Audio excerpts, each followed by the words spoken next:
Welcome to Rivachol.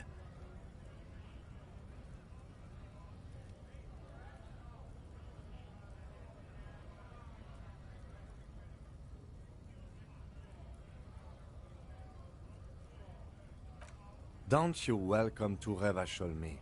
My grandfather came here from a 3,000-year-old racist isolationist culture, while your ancestors came to this island a mere 300 years ago. Every school of thought and government has failed in the city, but I love it nonetheless. It belongs to me as much as it belongs to you.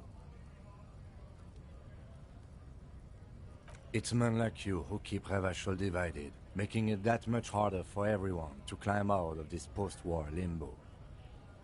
Oh, come on, man. I just said welcome to Rivachol. It's a lorry driver thing. I know exactly what you meant.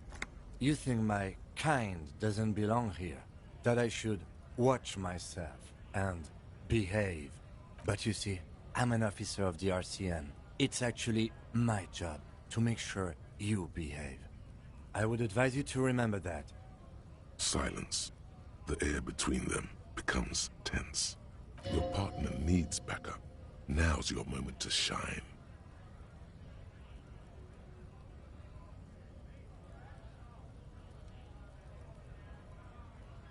I haven't learned anything I didn't know before. The lieutenant exhales and resumes his regular calmness.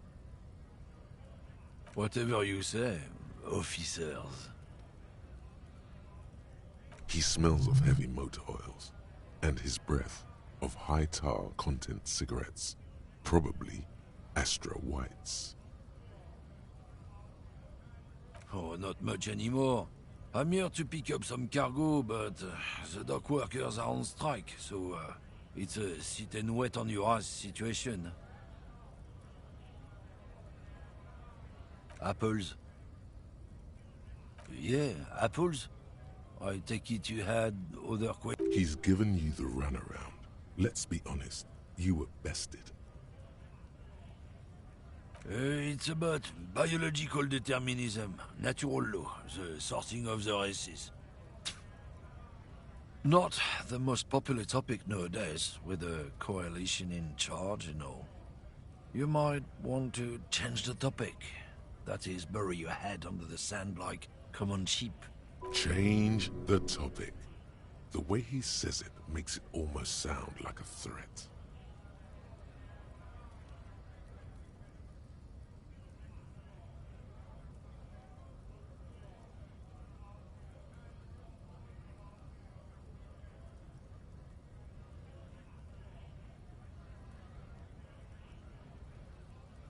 I'm not just racist. Look, I've read books, huh?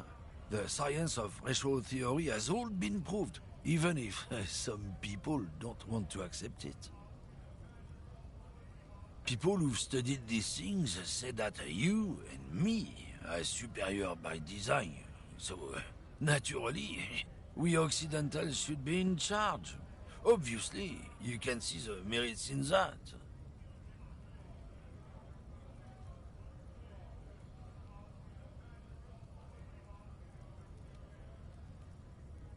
Open your eyes. Haven't you noticed something different lately?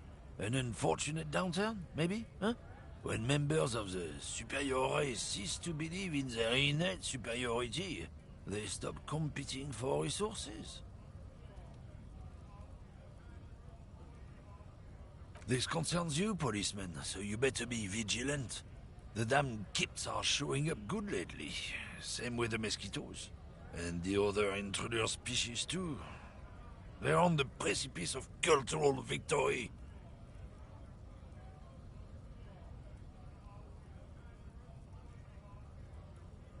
It's what the kips of Boogie Street are going for, right under our noses.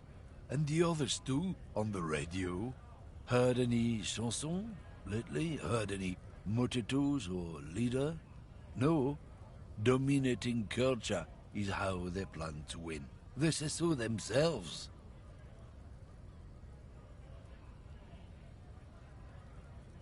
It's true. Also, You need to realize the dangers of mixing races. Who knows what might happen if people don't stay in their birthplace? You might end up with a new subrace, with unknown characteristics, leading to extra competition. That's why you've got to control the offspring.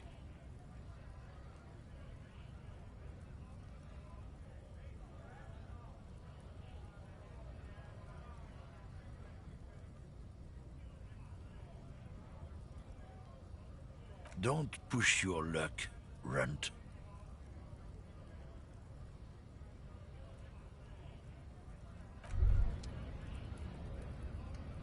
Damn, that felt good.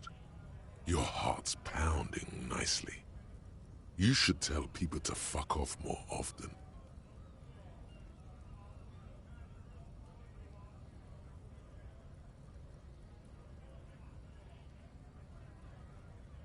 Not as a general rule, but that one was justified.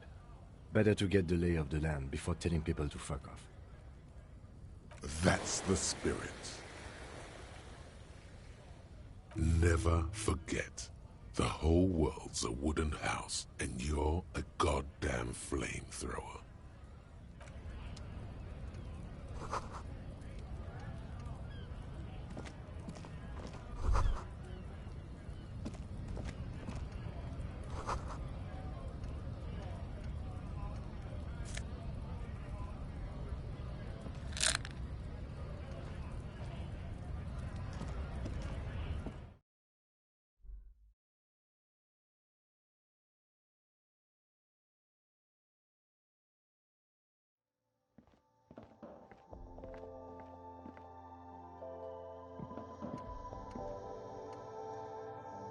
Yes?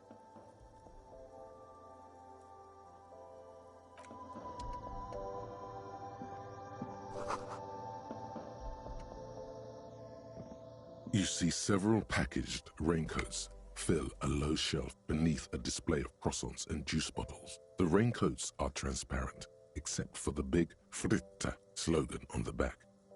The packages are small, discreet, sloppily stacked, making them easier to take unnoticed. No need to worry about knocking over a display. What is what?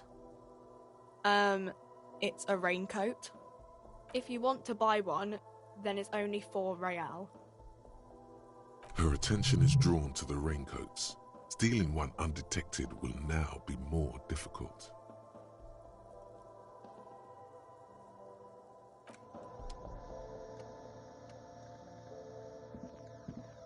The tear machine stands in the corner. A sign says, 1 bottle equals 10 cents. Oh, that's the tear machine. It's a machine for tear. You know, you find tear outside, like bottles or whatever, and put it in the machine, then it gives you money. You need a bag, I guess. We used to have some, but we gave them all out, so... Feel free to use it if you find a bag, though. I'm sure there are some out there, somewhere.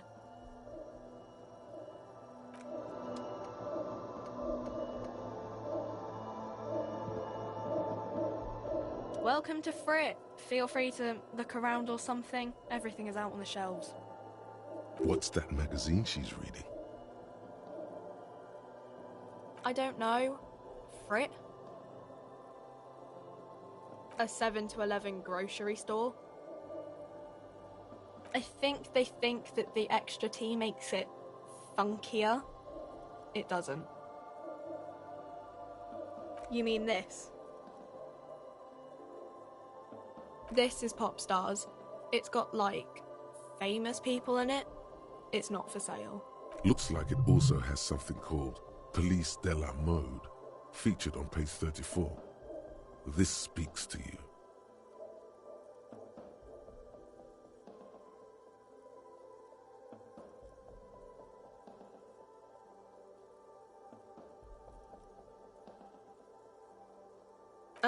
It's where they rate different outfits famous people wear. It's kind of funny. They're kind of mean. It's about who's the most stylish.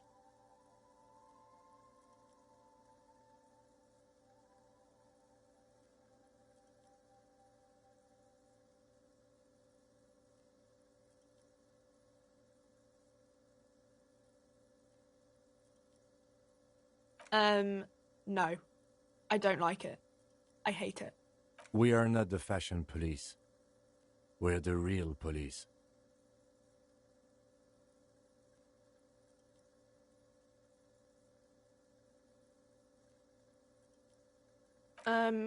Okay.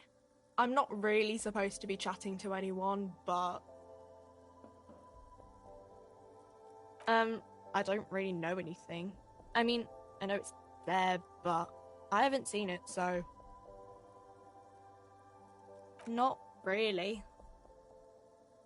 No. I didn't know him at all. I don't know, really long. I don't know. No need to worry. It's just standard procedure for us to ask around. If you hear anything, let us know, okay? Okay. Uh-huh. Reality? You mean, what reality? Economic reality, or...? I don't really know anything. I mean, I'm 15. Yeah, that's why I'm working my arse off in Frit. So I guess, like, that's economic. I don't know. What about it? We're in Frit? As mankind, or as a nation, or in a good place? I mean, science is doing great, and this radio computer thing seems to be kinda big. I don't know. I don't know. Look at the clock. It's right behind you on the wall. The clock shows the time at 10:09. The hands seem to be still. It's apparent the clock doesn't work. When ordinary people take over the government and, demands democracy? Yeah, it happened like 50 years ago or so. Sorry, I'm not very good at this. At history, I mean. Our government? Or do you mean something else? Sorry, I really need to finish this article. Cool.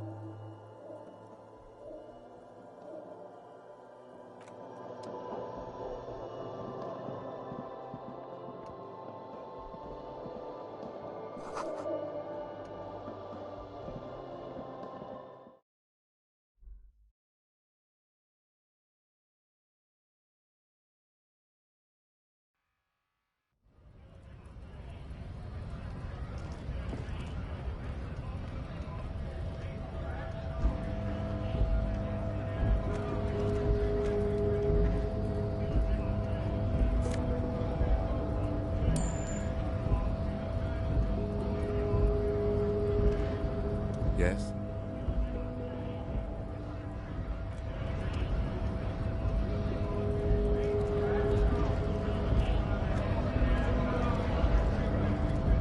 Scab? What did he just call you? Oh no, not this again.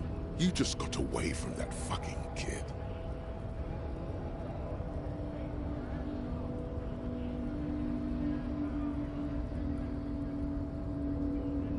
I was just messing with you. No one's ever seen a cop scab. Imagine, you cops going on a strike, but then another cop comes in and says, let us cop for less money. Speaking of, what brings the RCM here? To the Wild North? Come to see the strife? Murder, huh? That sounds like a lot of hard work. You'd never see me investigating a murder.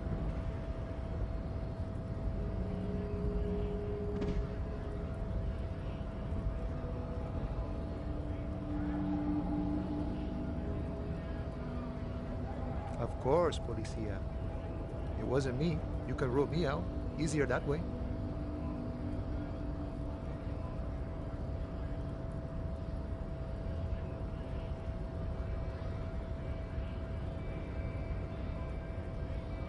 You know, serious business. I'm sure the big boss will be glad to tell you.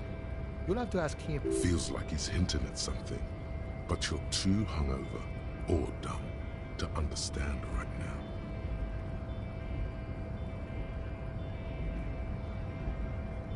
Sure thing, my friend. I can help you out.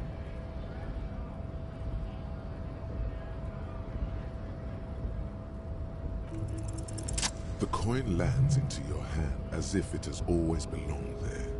The swallow returns. Always glad to help out the RCM. Shame I can't do more. Things are meager at the moment due to... You know, the winter's fat is slowly running out and still better than scabbing though. Nothing to worry about really. The jam's a bit of a mess, cargo can't get in or out. The rationing is a bit stricter is all. Supplies should last the strike though. I'm always glad to help out when possible. Not like these slithering scabs. My friend, I respect the right to roam. The open range awaits. I don't operate in that capacity. I'm not a granter of passage. The passage grants itself. I walk right past Measurehead and go in. Yeah, the 2.5 meter tall Semini Supremus is there. Walk right past him, then press the button to unlock the door, then go past him again, and you enter the arbor through the office. Está.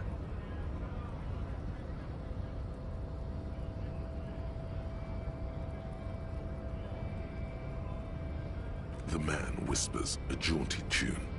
A coastal breeze ruffles his hair.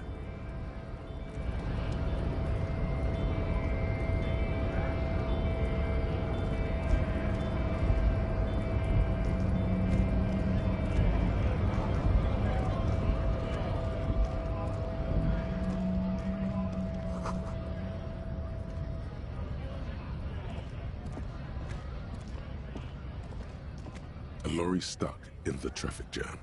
This big, heavy Grad-made machine is well kept for such an old machine. The windows are clear. They've been recently washed. You can see a lorryman's cabin with personal belongings, stickers, insignia. The driver has adorned his space with a substantial collection of peculiar paraphernalia. Proclamations about honor, strength, and purity are glued to various panels. A large metal pendant hangs from the rear-view mirror. The pendant features a sun crowned with wavy rays. The back end of the cabin is a small perch to sleep, large ashtrays. There are several suns and wheels sewn into the curtains. Racist nationalist paraphernalia. Not unusual in this part of town.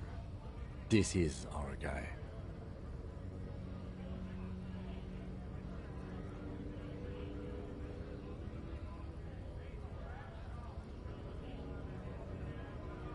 Likely, yes. This guy's proud of who he is.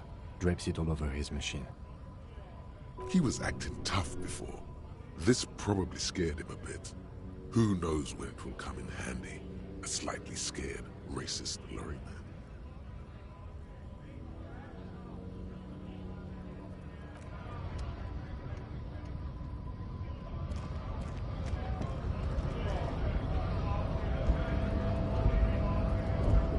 Bastards! We have a right to work!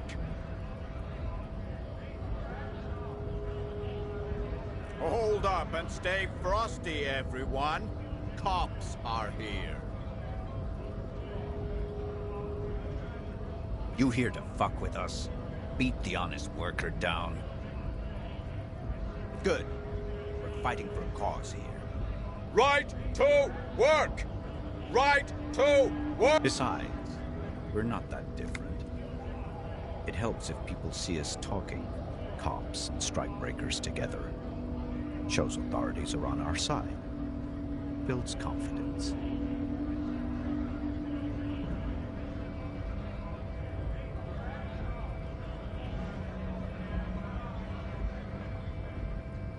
Rights of people, rights of workers, to have gainful employment, to make a salary, and feed their families.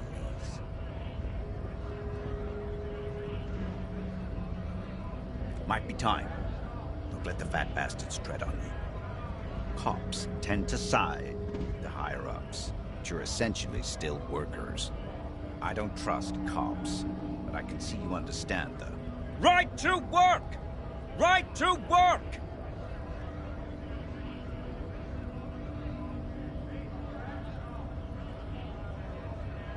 Maybe you should ask them the questions, like why we're not allowed to make a living here.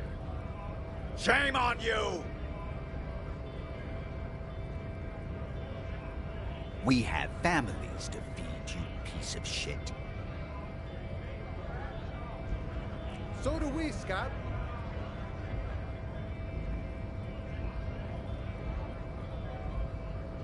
Have fun. Union shits are on full strike. Don't think they're going to let you through the gates. I'm trying to meet their fat boss. I know nothing about murder. Wouldn't put it past these harbor bugs.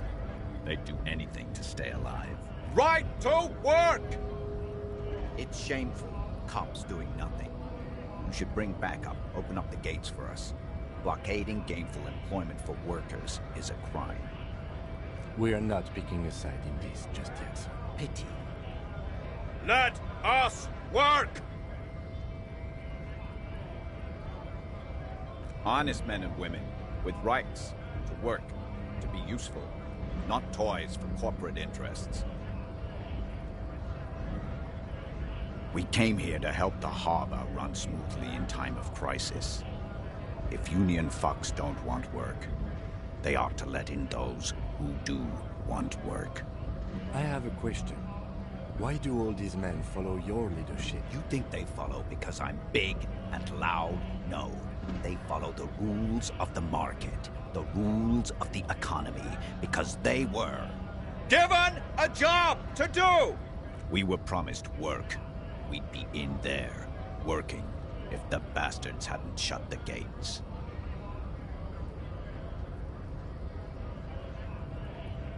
Main gate's locked. Would take heavy ordnance to bust it open. Could try to get in through the secretary's office. Door's locked. The guard's blocking the way to the access panel. And I don't mean the scrawny mess punk either. I mean head measurer. Or whatever he is. Huge Seminese guy standing up there on the overhead passage. Won't let anyone by. The access panel is right behind him. Bad. Standing on a narrow bridge, he's got a strategically advantageous position. And he's I don't know how the Union has a trained killer up there. But that one's no joke, and my men are tired and hungry. Like civilized folk, you mean? These native fucks don't understand civilized. It would be better for the neighborhood if you went home, at least for now. If you can't get in anyway. No! They will give up eventually. When a bunch of ungrateful, lazy cockroaches can't get their act together, decide to block honest work for other people. Beats me. They mumble nonsense about boardrooms and workers' rights, while we have the right to work! When the man moves around, you perceive some serious abs underneath his tight-fitting shirt. This man is in shape. There's something odd in the way he carries himself. His set of clothing looks vaguely mismatched. The different pieces of the attire seem ill-fitting. His shirt is far too small and an unpleasantly tight fit, while the overalls, held up by a belt, seem to fit a man with much more corpulence. He ignores your question, choosing instead to turn to the emaciated workers, raising both fists in the air. The clothes are obviously not his. You've been talking to him for quite a while now. Something is off with this guy. Ask him where he's from. What's it to you?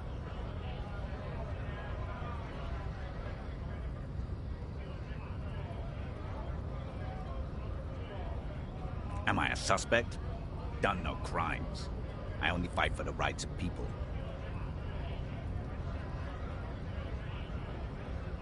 We're all workers, right? Workers stick together. Came from the eminent domain, Jamrock.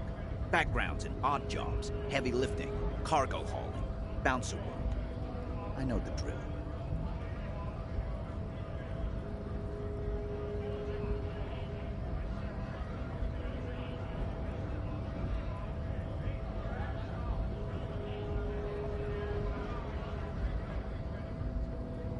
Worked at Territorial. Ring a bell?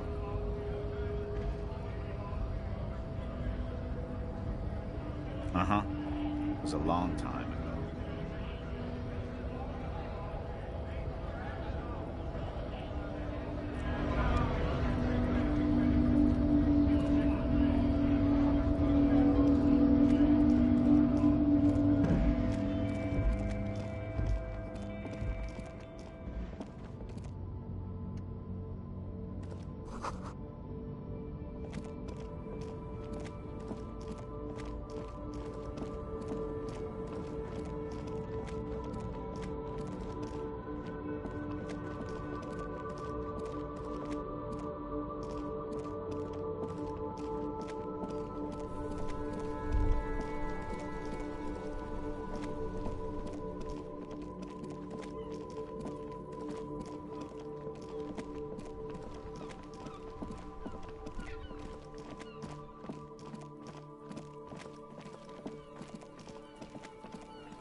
There he still is, looking right through you with his white eyes. The body below is entirely dedicated to that corpse smell.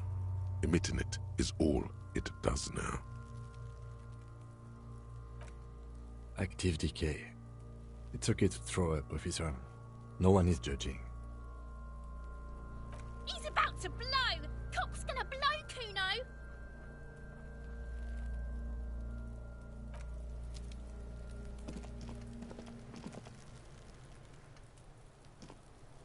Fuck does Kuno care?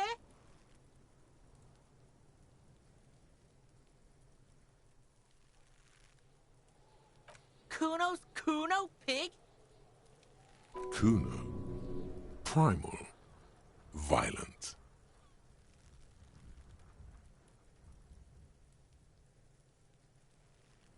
The fuck are you calling a third person? Kuno's the fucking first person?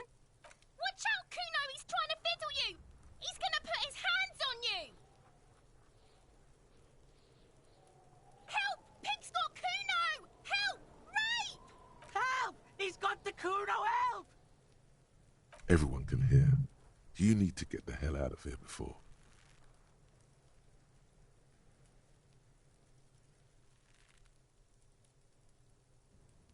Help! He's digging his dick out! Escalate, Kuno! His dick is out! You're afraid! Pigs in here, Kuno! Somebody, please!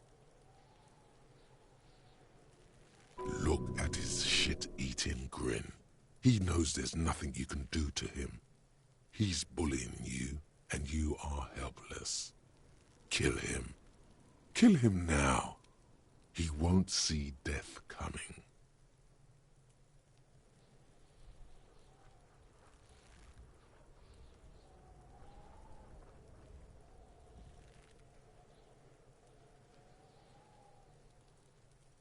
Help! Misters, help! Rolling super hard. He's flashing Kuno! He's showing his genitals! If you don't help Kuno now, it'll be too late!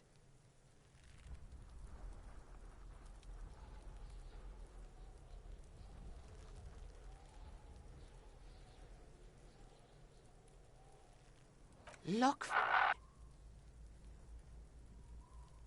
I know you wanted to hit me. You got that I'm gonna fuck that Kuno up look that Kuno's dad gets. The murder look. The rage look.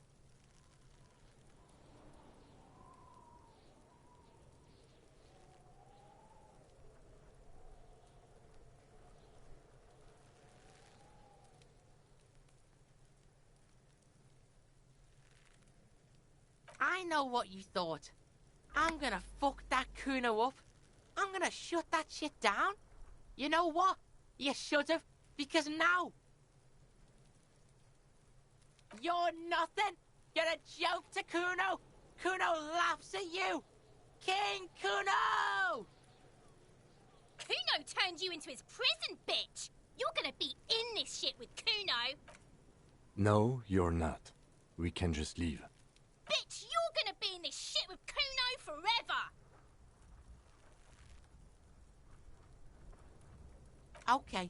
Kuno is kind to his bitch.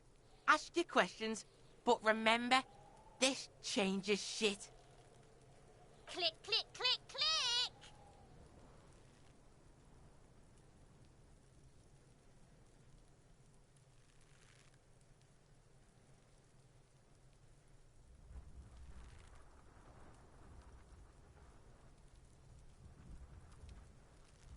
The fuck about it?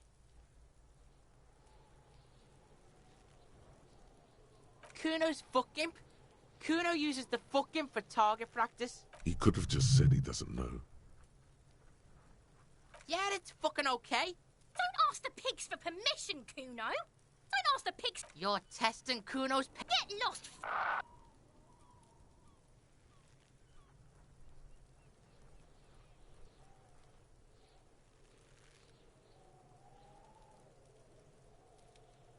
Kuno's Kuno. You already know that slow shit. Shoot that shit at Kuno, Pigonaut.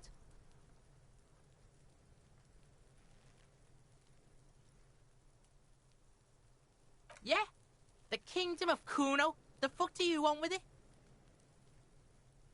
No, it's not fucking Kuno's. It's ancient. He thinks you're fucking for Kuno. He says you climb the ladder up to your magic Get the fuck out of here, pig. Kuno doesn't have a magic treehouse. Dunno. Kipta's gardener used to work there. Yeah, that's what Kuno said. She couldn't handle the heat, so she took off.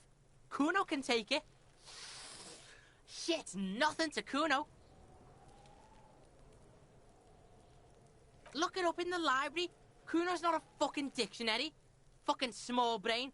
Kuno means the gardener, alright?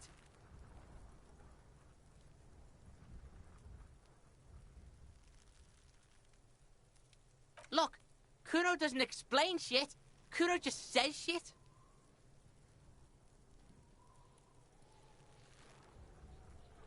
Yeah, whatever.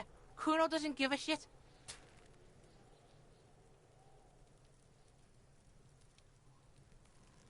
Kuno doesn't...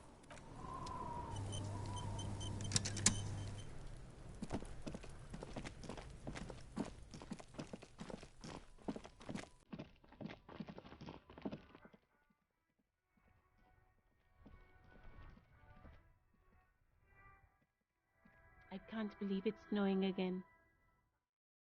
It felt like springtime just a few days ago.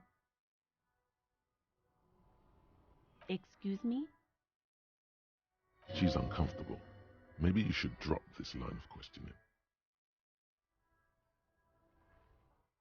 Oh, well, I didn't write it there. I'm just sitting here.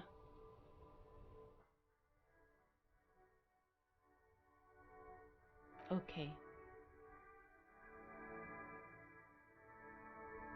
Since the street sign's messed up? Okay. What do you need? Some shops and a bridge? The canal bridge leads to the coast, but it's broken, I think. Some kind of accident, probably. Just coast. There's a little fishing village there, and a fish market. But that got closed down ages ago. Rows of stalls under a broad roof, where silvery fish were heaped on newspapers. Water, water everywhere, pouring from the heavens in the shadow of the old church. Anything else? It's just water. No, actually, I think they call it the Martinez Inlet. There are some islands in the bay, but they're hard to reach. There's the pier, the Cape Side apartment buildings, some more tenements. Not a lot, really. What do you mean? Yes, sir. District of Martinez. This intersection is called Roundabout North. He knows where we are. He just wants directions. No problem.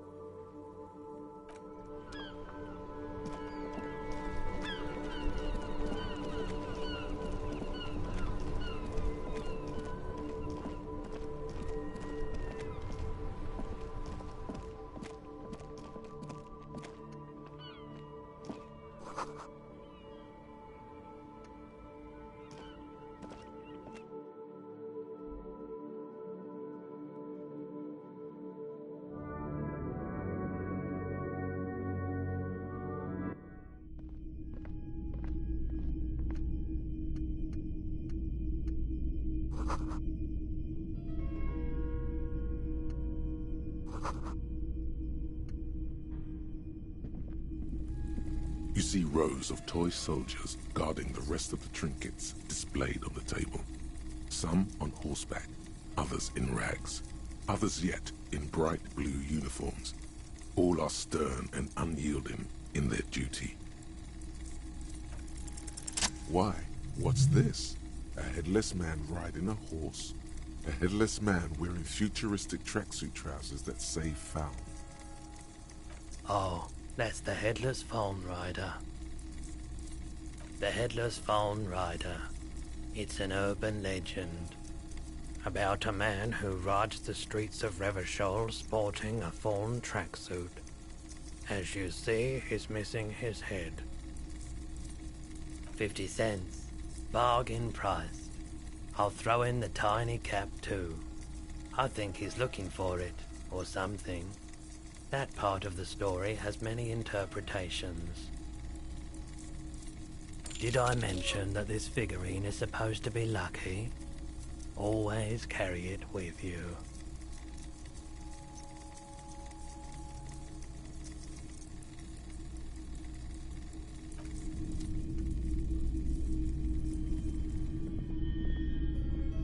It's not often that I see officers from the RCM in my pawn shop. What can I do for you? His courtesy is not insincere, but he prefers being alone with his projector, just watching the movement of light across the walls of the shop.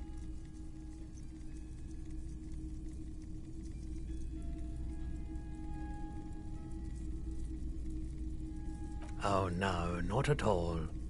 I guess I haven't had many customers lately, RCM or otherwise. Who are your customers usually? All kinds of people come through here. Locals, travelers, people looking for a deal, people looking for a keepsake. People who are terminally bored.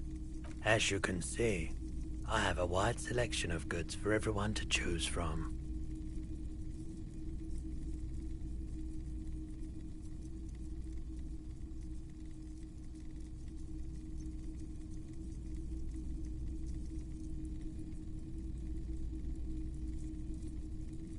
It keeps me entertained. Entertained? He might be high. If he is, on what?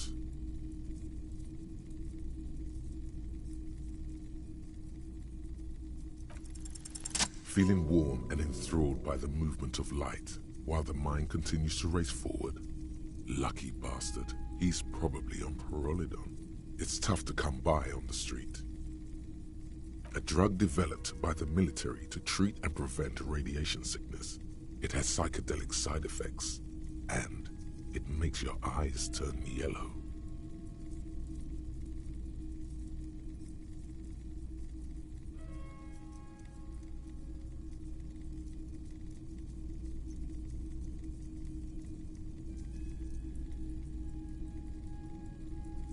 Why on earth? These are prescription. I can't really see without them.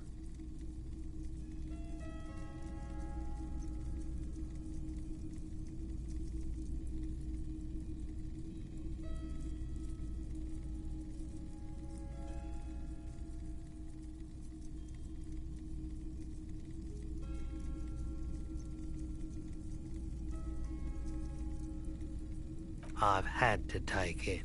You know, since the People's Pile cleanup, I was with the Emergency Relief Brigade. He's taken for mental and emotional, not physical pain these days. A bad idea. Some poor leftist built a particle decay generator in hopes of bringing affordable electricity to underserved communities. It malfunctioned. Radioactive waste everywhere. Probably some of it in you, too. We were an all-volunteer force, self-organized, tried to help the fire brigades contain the spill. On the patch, gamma radiation lines crossed with a red drop of blood. Tough son of a gun, this one. Respect. I lived by the river since I was a small boy. The Esperance didn't have the art to let it all go to shit without trying to do something to help out. There wasn't much the volunteer force could do, however. We wasted years in the river mud. Years getting sick. There's a reason why everyone's tried to forget any of it ever happened, and why no one has tried to repair or replace the pile. So much disappointment, and early deaths. Cancer mostly. And we knew all that was coming even as we were cleaning up as best we could. No one's. Everyone's. So much bitterness. A bunch of poor people built themselves a primitive nuclear reactor, hoping for the best. What do you think is going to happen? The cleanup happened 15 years ago. I was young then. Later, my second aunt died. Left me this shack and all the assorted junk in it. So I came to Martinez. People told me don't go there. It's a shithole. I said, people, we just had a nuclear pile meltdown. I'm gonna get as far away from Forburg as I can. Still in the same city, but... I like the theory more than the story. Outward movement, not vortices. Yeah, you gotta get in on those vortices, my man.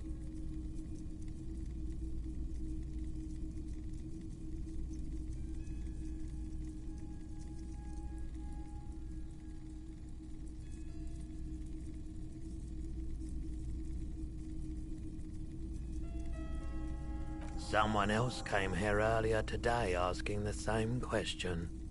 I promptly sold her the gun you pawned a couple days back. What? Sold? The lieutenant shifts from one foot to another. Alert.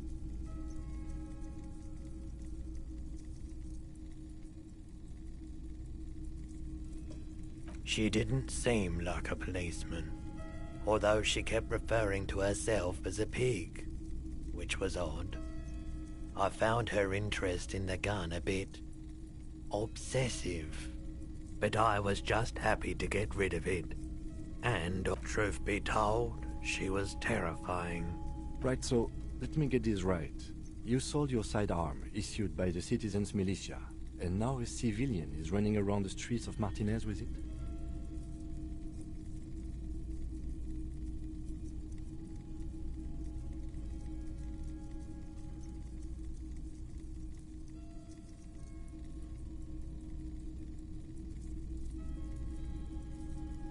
You're right that she could cast aspersions on the Force.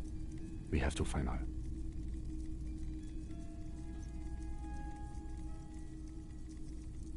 My apologies, officer, but I have no idea where she was coming from or where she went. A needle in a haystack. There is nothing you can do about it now. You'll just have to hope you luck upon her somehow. You were adamant about getting rid of it, officer. Said you were undeserving of a service weapon of the Revachol Citizens Militia. And I don't like keeping guns around the shop for long. Off the charts photon emissions. The unhealthy kind. Of course.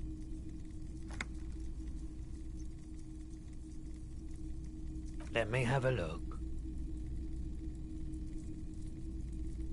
Anything else you're thinking of selling?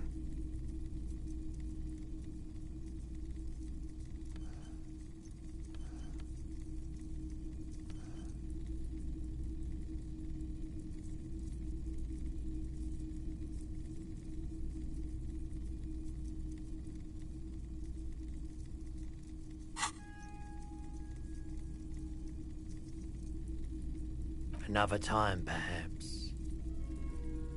I doubt it, but I can try and answer any questions you may have.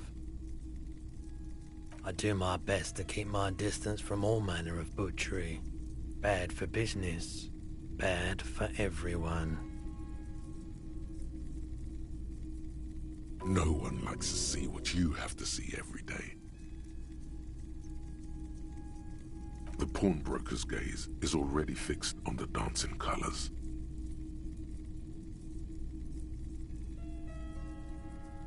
You said you done it before, yeah? The lieutenant steps away, pretending to admire some of the knickknacks on display. Looks like he doesn't want to get involved.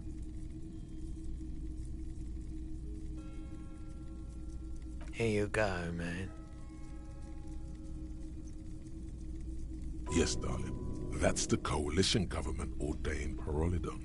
Straight into your gut.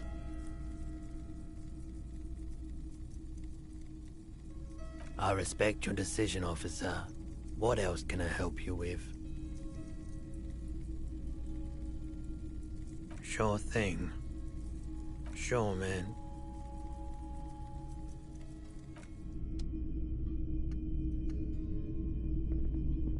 Yes?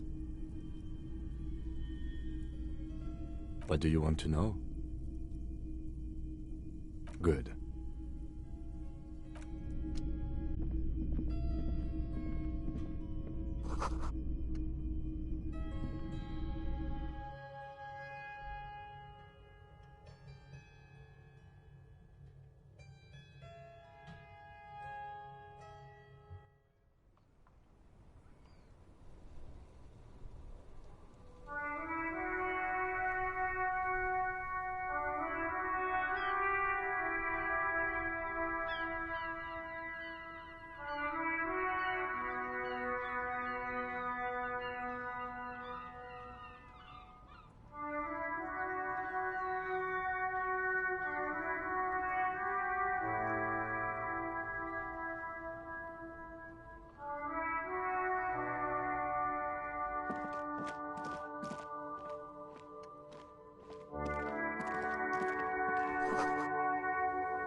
G'day to you, officers. A burly man hangs out by the waterlock, carving up a generous serving of salami with an old hunter's knife. His eyes are fixed on a man stranded on the other side of the waterlock and on an enormous billboard that has fallen down into the canal between them. His posture is relaxed. Despite his powerful build and a knife in his hand, this man resorts to physical intimidation only infrequently, if at all.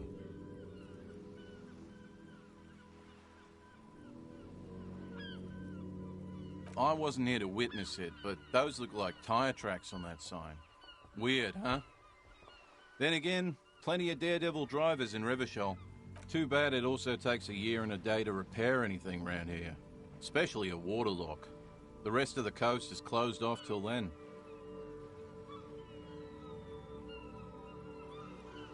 Well, there's the fishing village, an abandoned fish market, a bizarro church.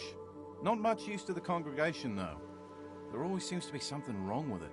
Yeah, not really much else. Just bombed out ruins. Sure thing. It is salty. It is savory. It is chewy. The hangover only makes the salami more tasty. Want some too, officer? Why not?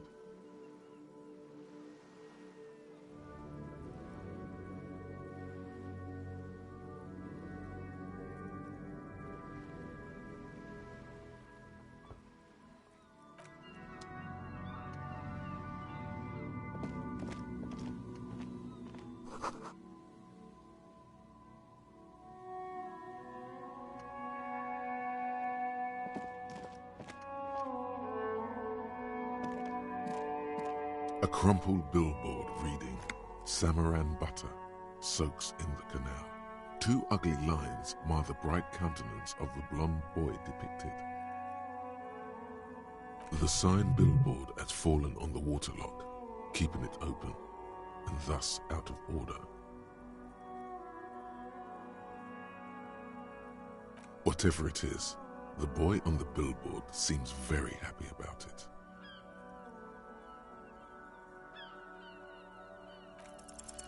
Just some tasteless advertising at the bottom of a canal. No use rubbernecking now.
There's a pile of cheap sunglasses in a small box, a variety of shapes and colors. You like sunglasses, officer? I've got the latest styles right here. Stylish shades, huh? They'd be even more stylish if you paid for them with net worth. Go over and ask him. These are all boring. Boring third-rate ho-hum sunglasses made of cheap Syrahese plastic. The kind of plastic that melts in the sun. These are all first-rate sunglasses. Premium design, superb material, very cool. UV resistant. These will definitely keep your eyes safe and cool while doing your dangerous police work. Abort. These are hideous. What's more, they don't even fit your face. You can feel them pinching your nose and chafing against your brow. Damn, officer! You look like a mega secret spy. Very secret. They're practically made for you. I'll let you have them for 2 real and 50 cents. They're perfect for concealing your bloodshot and baggy eyes. It's going to be very difficult for anyone to take you seriously with these things on your face. No, you are definitely not buying those. Are you sure? But they look so good on you. You should think this through, officer.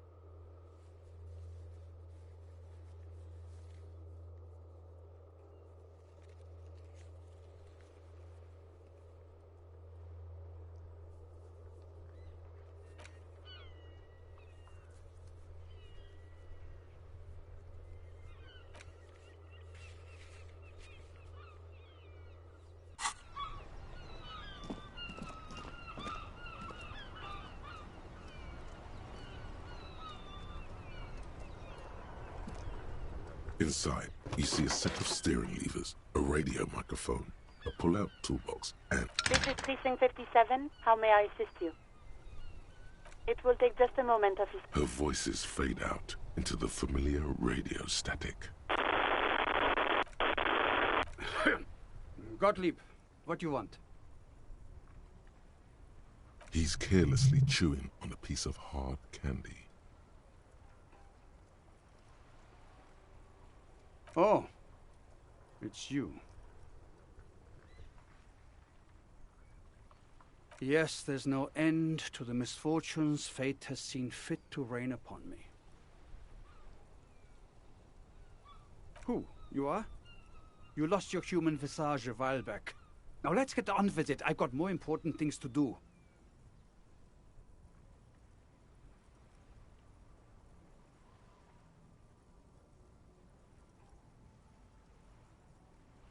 What? You want me to do blood work for you again? Tell you just how bad things really are across the board? You want another rundown of everything collapsing inside your body? You want the real, honest-to-God truth? Stop drinking, eat magnesium and vitamin D. Our station is not a retirement home. We don't have the funds to deal with rock stars past their prime. So it's political. You're being neglected because of political reason. The money is probably going to some old, oily... And no, I don't want to hear a political commentary on the topic. In fact, I got work to do. Some idiot has glued his eyelids shut with cyanoacrylate. It looks like Mactorson. It's not fucking cryoacrylate. It's super glue, Doc.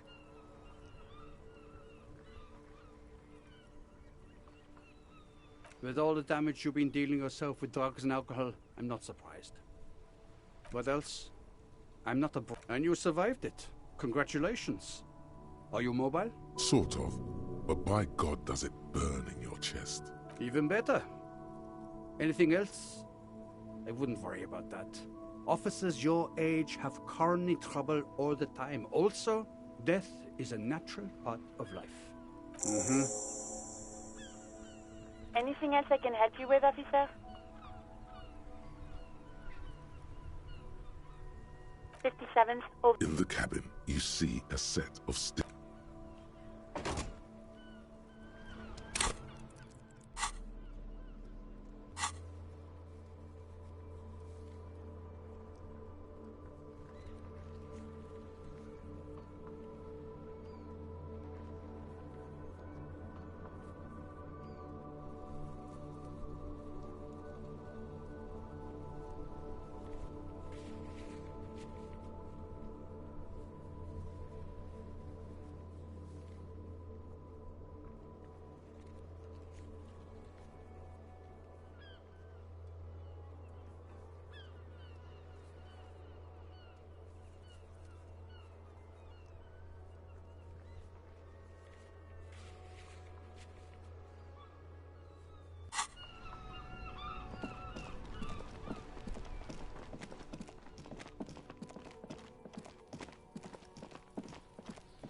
This trash container is locked.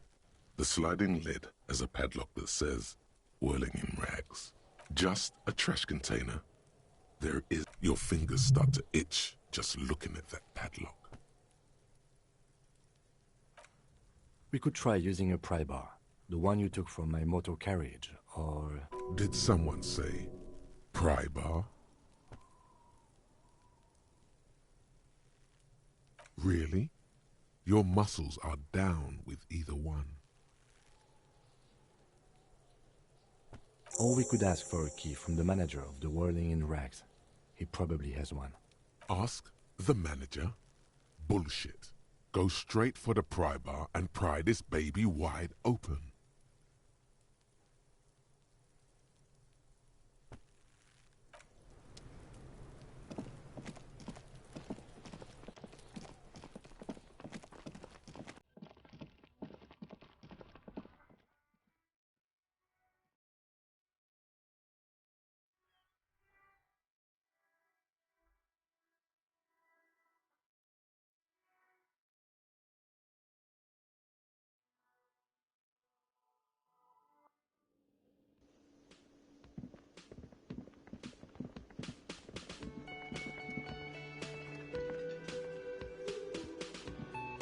Can I help you?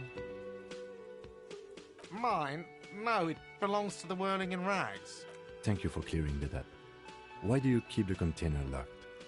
Why? To keep the hobos and drunks out. That's why. And the neighbors too. They put their trash there and they don't pay for the garbage company. I thought as much. And are you the only party with access to the trash container? Well, yes. Us and the garbage disposal company.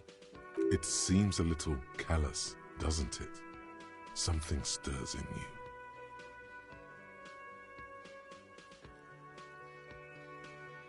Prod at him and find out.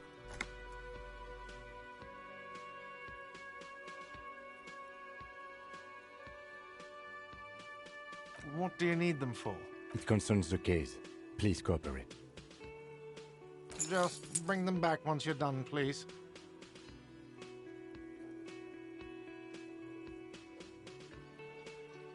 What theme? Yes, not the whole damn Union, thank God. Just the nastiest and loudest faction. They come here in the evenings. Dumb, unruly types. Think they're big shit. But they're good customers. They place big orders and always pay on time. We should find out who this Lord faction is, occupying the booth. Loudness means talkative, and we need info.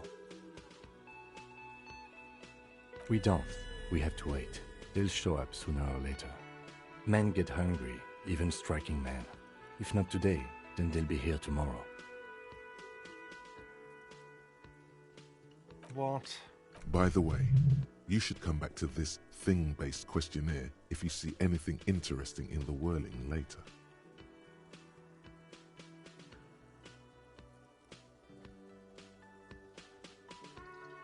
Another thing.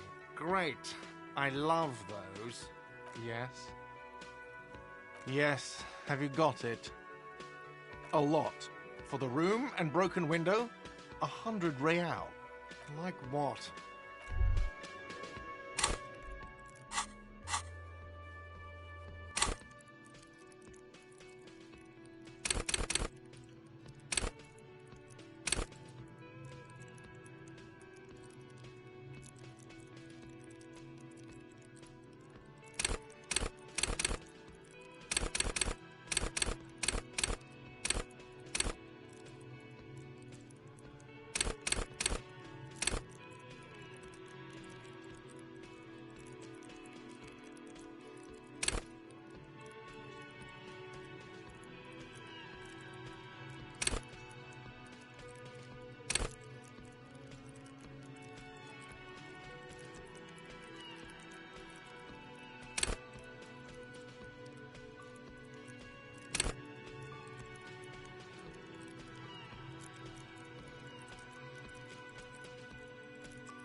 Lonesome, long way home. Here we go. Home awaits. Walk past Station 41 and through the market, past the Boogie Street spearhead to the other side of the lake, the frozen eye at the center of the district. Then past the video rental store on the corner.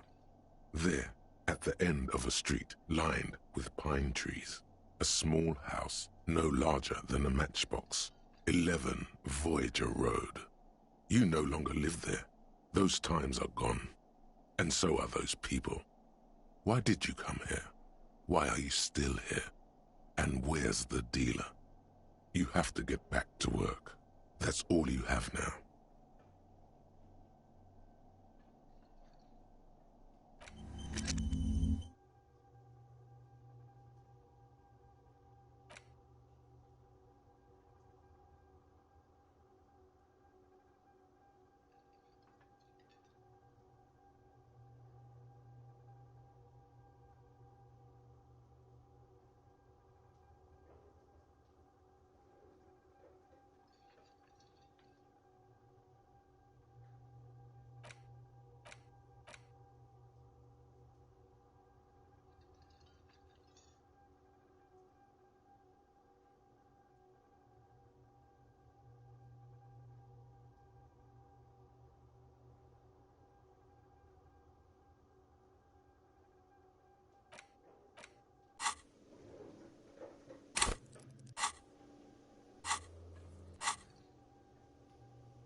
That sugary black rum stain on the counter makes you teary-eyed with joy. It's almost touching how syrupy and sticky it is. How long have you been up already? Attaboy. It's coming back to him. You had your mesolimbic reward pathway worried there, not thinking about drinking all that time. It was like you weren't yourself.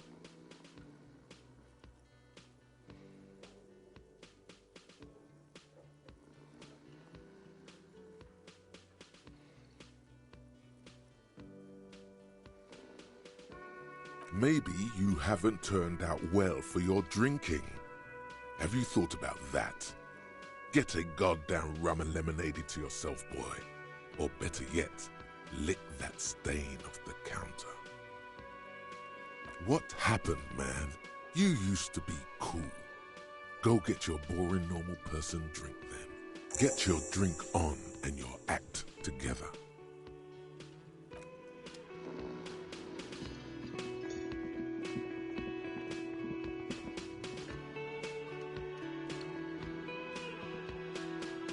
Can I help you?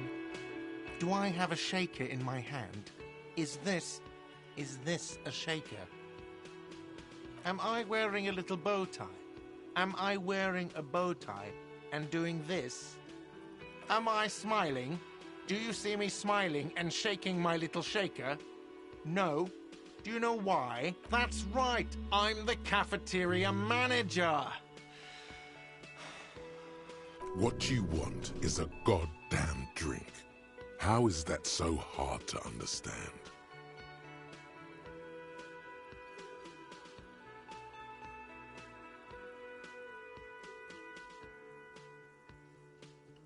Like what?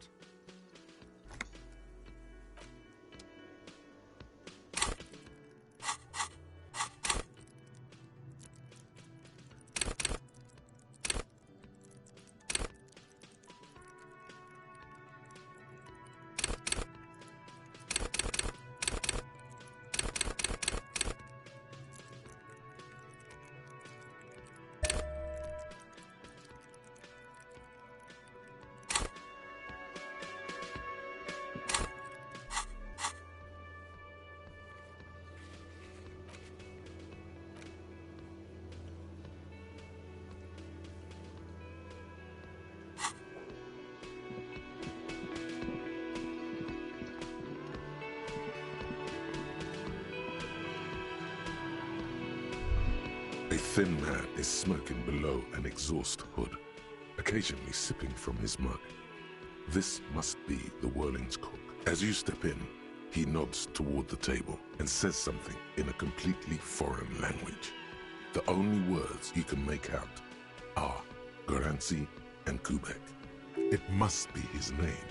Garancy. Garancy Kubek. Sounds representative.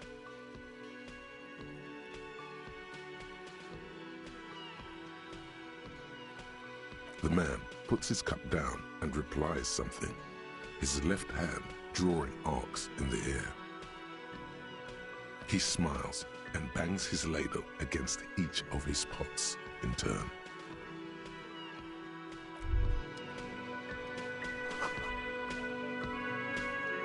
The man ponders his cooking utensils and gives you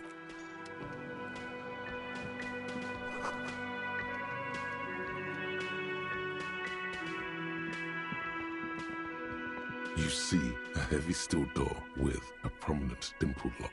It's painted blue. You do? It's a door in the back of the kitchen. Why do you care where it leads? It is quite pretty. I suppose we could look into it as a side investigation. Gart is the person to ask about this, the cafeteria manager. The cobalt blue surface feels rough to touch. The stainless steel door is flush with its frame on every side. Old cobalt paint, rough on the fingers. The door does not budge.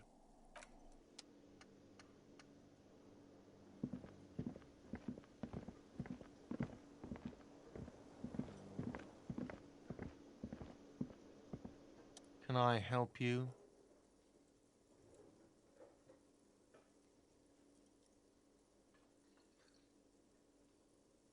Another thing. Great. Oh, yes, that door. Sure. There's nothing mysterious about it. It's just a door. No, I don't have a key. I don't know how to get there. And I don't care either. It's not like I've been wondering about it for 10 years. It's just a frit warehouse, probably. Or some boring storage space with a bunch of old junk and dust. Junk and dust. He's attempting to maintain an air of indifference. It's absolutely not convincing.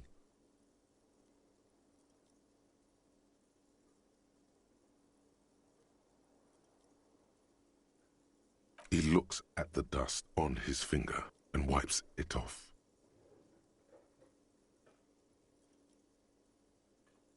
Yes?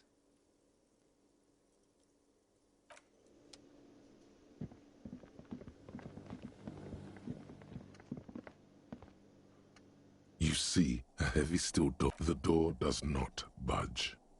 The cobalt blue, old cobalt paint.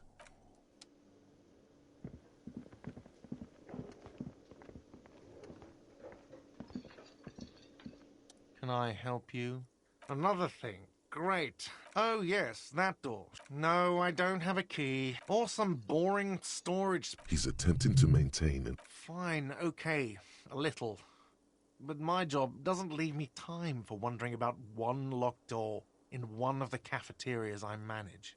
So I haven't opened it. I have cleaned the whole place 100 times over, though, after the animals. And I haven't found a key, so good luck with that.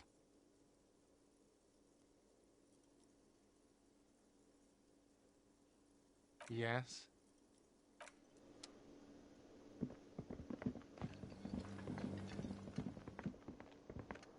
You see a heavy steel door.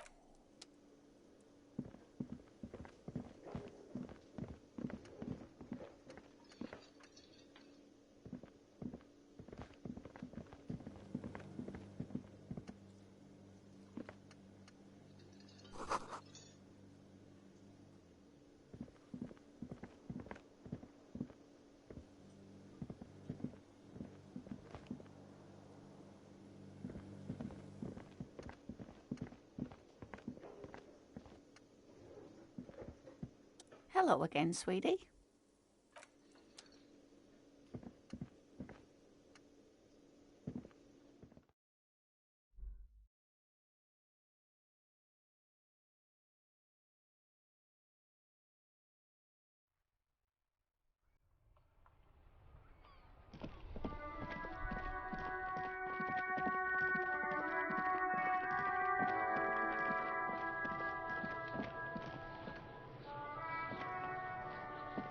This trash container is locked.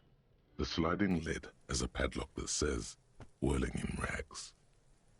With a well-oiled crack, the lock pops open.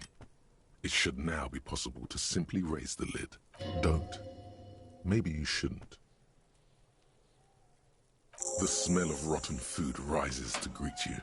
You see soggy cartons, dirty rags, and organic waste. We're just in time. This hasn't been emptied for over a week. You see milk and egg rest with one broken egg in it. Some pasta wrapper. Picking up the soggy packages somehow feels familiar. You've done this before.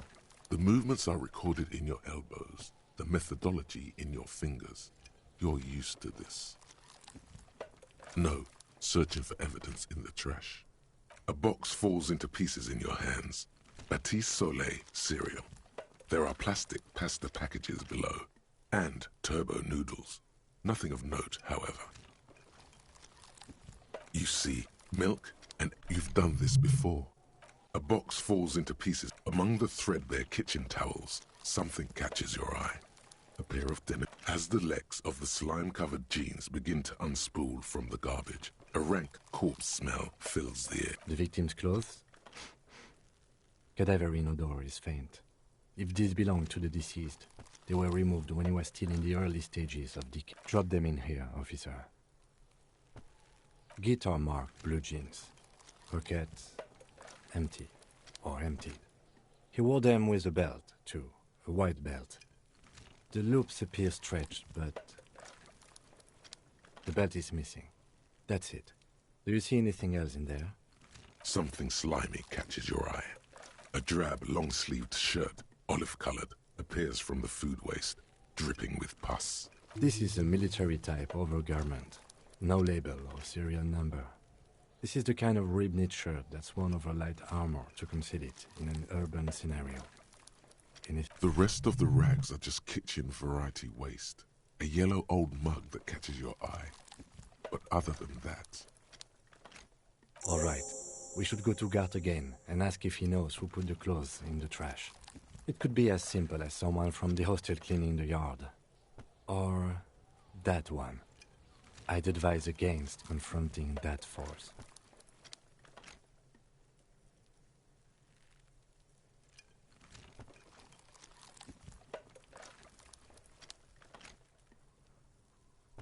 Not really. All we know is the victim's clothes are in the trash. The lid was locked, and his establishment had the key. It's just a small loose thread. The fuck's he on about, kids? You hear that, Kuno? He thinks you're an infant or something. See? The lieutenant nods, then looks back into the trash container. It's just organic waste, cold and slimy on your hands. Apple and potato peels, mostly. Unidentified sludge, and the occasional chicken bone thrown in for good measure. But hey, what's this? A blue piece of plastic sticks out from the apple peels. It's shiny. Looks like the corner of something. They look badly damaged, but you can still make out forms and notes, written in a man's handwriting. Officer, is that your paperwork? Yes, it is. Look. This plastic has the RCM street grid on it. You've even got an autopsy form. If you don't mind me asking, how did this get in the trash?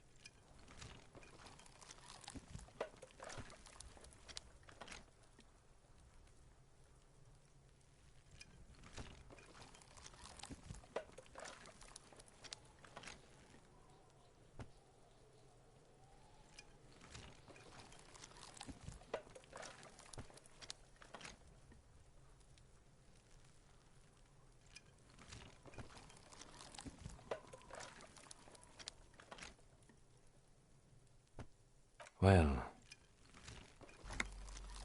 lucky we found it. You should take stock of what remains, just to be sure some has not made it into the hands of the RCM's adversaries.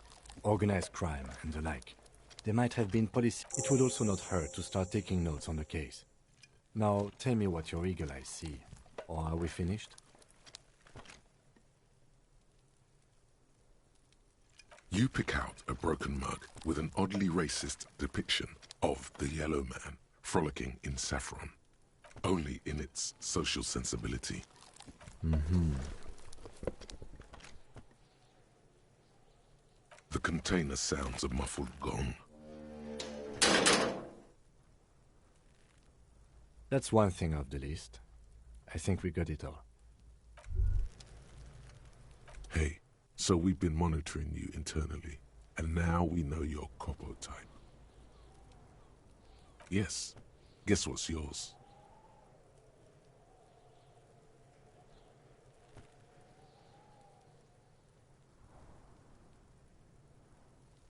Okay, just for the length of this short demonstration, please say something that isn't, "I'm sorry." Guess. What is it? No, you're the sorry cop. The cop who's sorriest. Let's make it official then, shall we?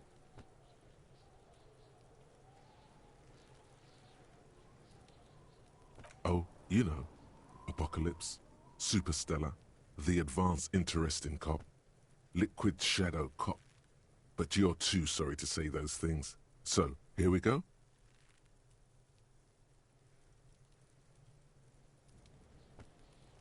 What? Jealous of the sorry cop? I think they'll be fine. Don't worry. They'll be super fine. It'll be totally okay. You can dual Copo type from sorry to anything.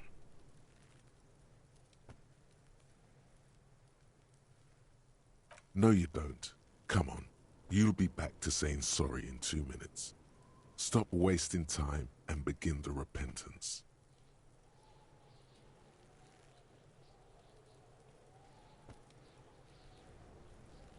Of course you are. It's okay. See if you can get something out of this, like info. Or maybe every time you say you're sorry, you get $1 million.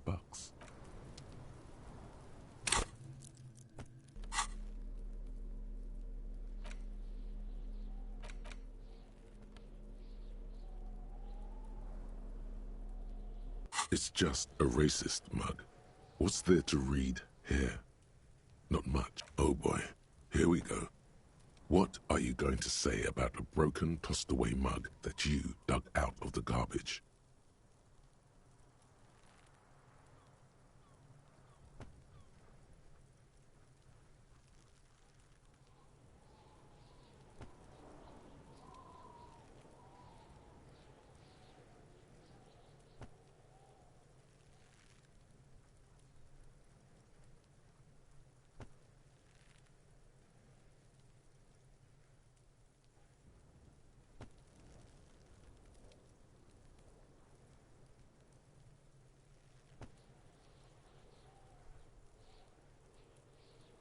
But it was in the trash. Why not just call it out when you see it? Or do some volunteering work. Just finish.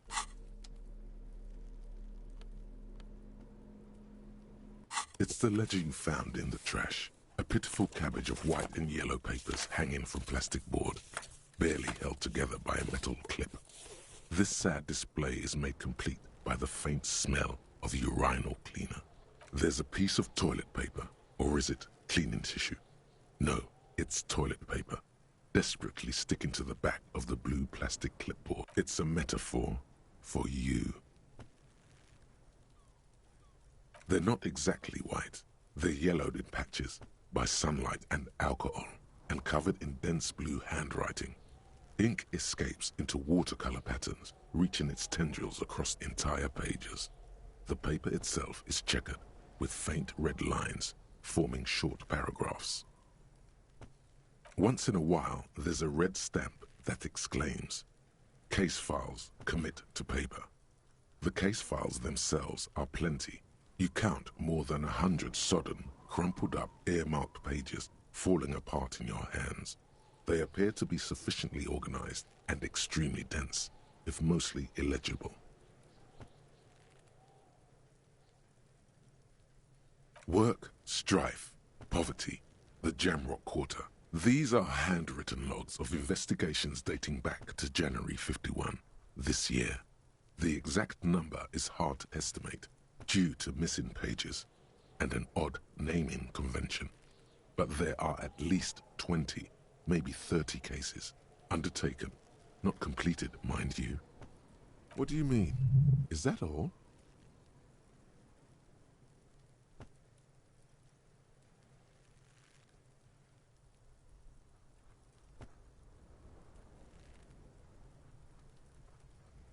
The notebook is annual. It says 51 on what remains of its cover. A molten strap of cardboard. Everything prior to this must have belonged to a previous volume. In short, there was more. Judging by the creases on your forehead and the lines on your cheeks, too much more. Going back years, decades even. Yes, it appears you employ a, shall we say, robust yet literary system. Each investigation has its case number written on the margins. Yet, still more tellingly, most are accompanied by a name.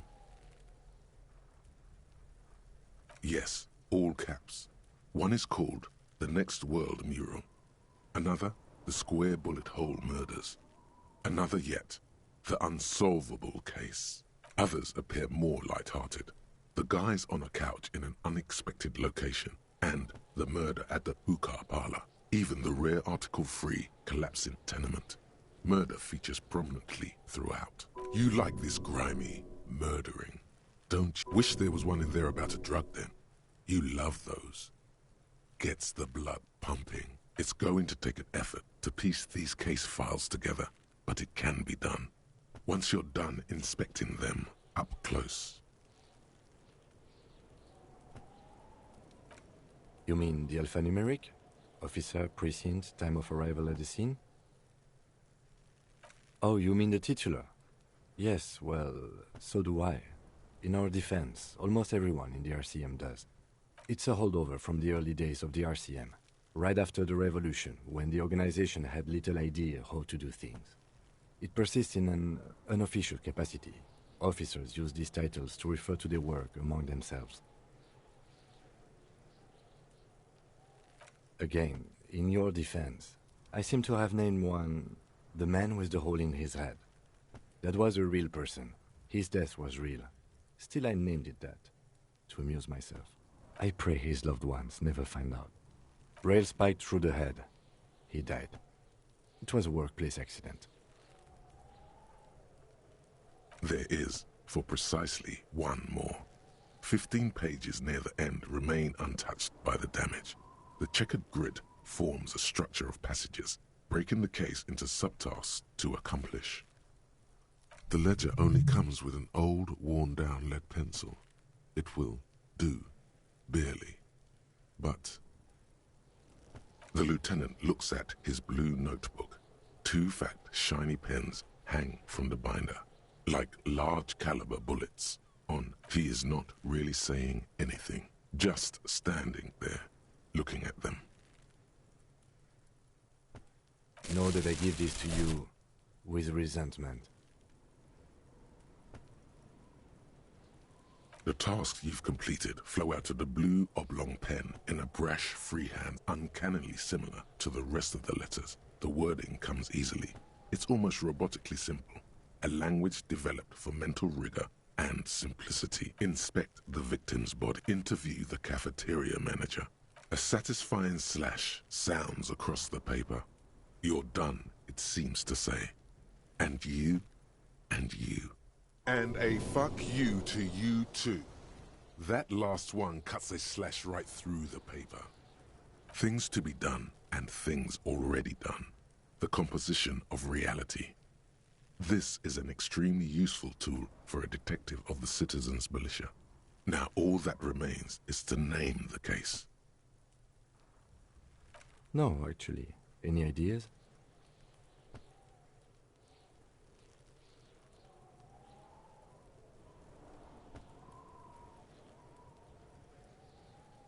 Okay.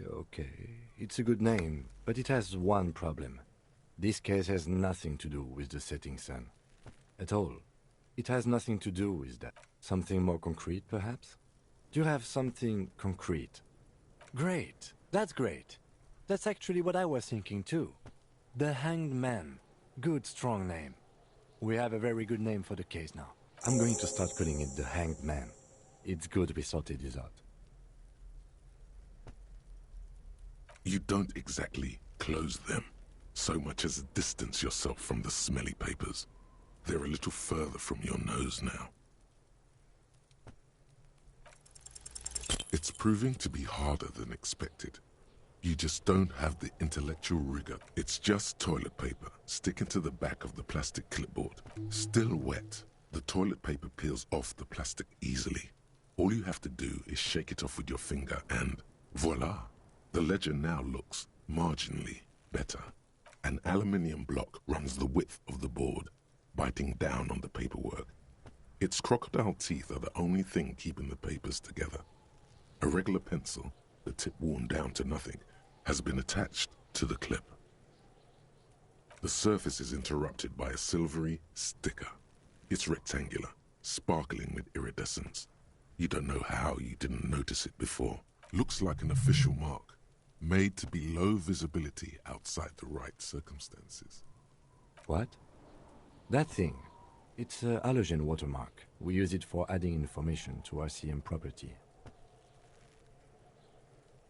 It depends. Aside from an anti-counterfeiting stamp, mine has my station number and address. The information varies by date of issue. Your kill count. Yours will surely have your kill count. It depends. Aside from an anti-counterfeiting stamp, mine has my station... Your kill count. Any capable light with the right wavelength will do. All RCM vehicles have had lights designed to reveal halogen watermarks. Mine too. This means you can read the watermarks if you just turn the lights on. Okay. While a bunch of sodden papers sag from the clipboard in your hand, it's a sorry sight. Arson, petty theft, spousal abuse, handwritten logs on dozens of investigations date back to January 51. You don't exactly close them, so much as distance yourself from the smelly papers. In the back, you see thin, translucent copier paper, some neon yellow, some bright red, all covered in boxes, like marching armies. These look like official forms, waiting to be filled out. 3. The topmost are misconduct fines, the middle ones are station calls, and the bottommost are field autopsy forms. Each is easy enough to make sense of. A monetary penalization ranging from 20 to 250 real. Severe cases allow for 1,000 real, but that requires special paperwork. The details of issuing these fines are spread out over the rest of the fields. These are quite sinister in tone. They give a date and time for the person to appear at the specified precinct police station. Below the call are the criminal charges you risk by not appearing. All in a print so small it could be considered downright cute. A dozen pages of thin copy paper, bright red in color. You see the parameters of a deceased human form waiting to be filled in. Age, sex, condition of internal organs, color of the irises, predation marks, condition of sexual organs. Yes, all that remains now is to fill those forms and hand them to people. Fines for wrongdoers, interview requests for bad guys, and field autopsies to dead guys. The rest of the stinking cellulose is much worse for wear. Being sandwiched between the board and the rest of the paperwork must have spared the fragile copier paper. It's made of dark blue plastic, hard enough to beat someone to submission with. The edges are rounded, however. The U4 size board feels thick and heavy in your hand. Light shimmers on its wet surface. On the back you see the embossed letters, RCM. Something rattles inside, ever so lightly. Is there a hidden compartment and something small inside? Light, made of paper or cardboard, or dried flowers perhaps? The plastic shimmers like lapis lazuli, but it is not see-through. You cannot see to its center. There's pain in there, if you want some. That much you know. With your hands, U4-sized pages hang from the clip screwed to the top of the board.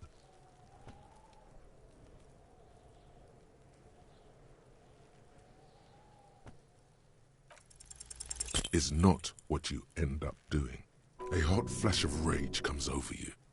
For a moment there, before it recedes, you feel as though you might just squeeze a tear of anger out of your duct. Makes you wonder, why? The ledger quivers in your hand. As it shakes, the pages rustle. The acidic stench of rotting food is rubbed off on the cellulose. It now forms the base of the experience. This base surrounded by a faint air of spoiled meat, the stuff of death itself, and then sprinkled liberally with the citrus zest of toilet cleaner. You know, like the bits they put into public piss bowls, probably called Fermi. Remember when I said the smell of the upstairs bathroom was so rank they should have sent a poet to describe it? Why, yes it is, among many other things. This cleaning tablet is used by the whirling in rags. Perhaps that's where the ledger was dropped in the toilet. By you.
Can I help you?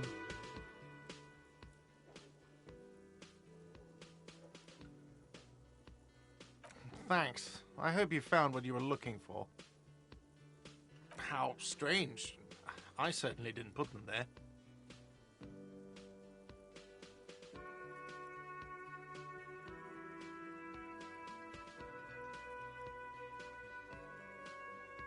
Before I got here, and I can vouch for her. I can vouch for all my staff. None of us would tamper with the crime scene. I think fugue states are more your forte, officer.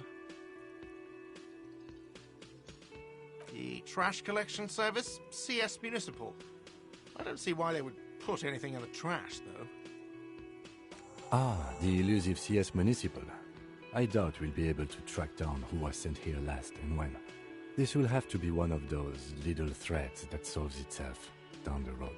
On Clinton Street, near the Boogie Street Diamond, a small truck rattles down an alleyway. It stops by a rusted trash container. Two men, their faces rough and swollen, jump out. They look at the container despondently. CSM is written on their backs. Thank you anyway. Yes?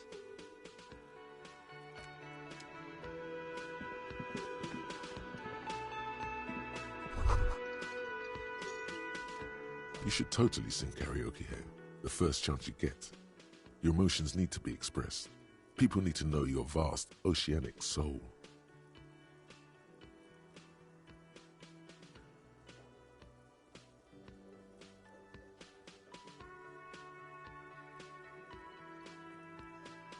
Exactly. It's measured, level-headed, and it needs to be heard through a PA system by other people, whether they like it or not. Ram it up their ears, says your adrenaline gland. Violently express yourself.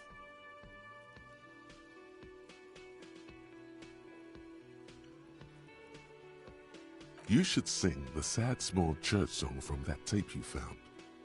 Thought it was obvious.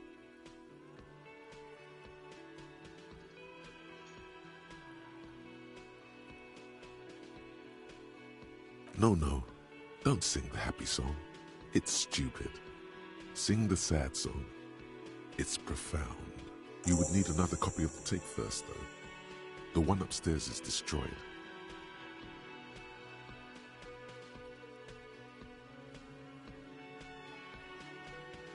Who is mistakenly identified as a cop for his prominent jawline?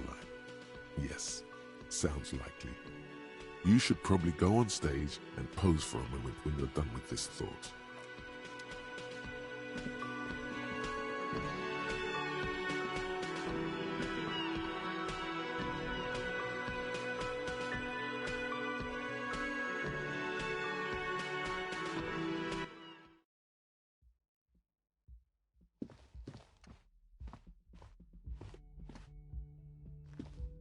The door is closed. Still no answer. Still nothing. The lieutenant gives you a quick glance. You should punch a fucking hole in it.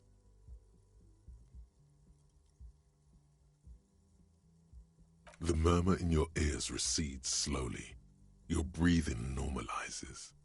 That's one lucky door.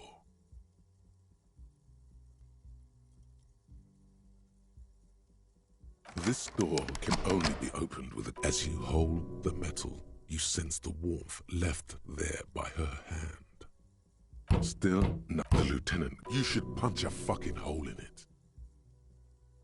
The murmur in your ear.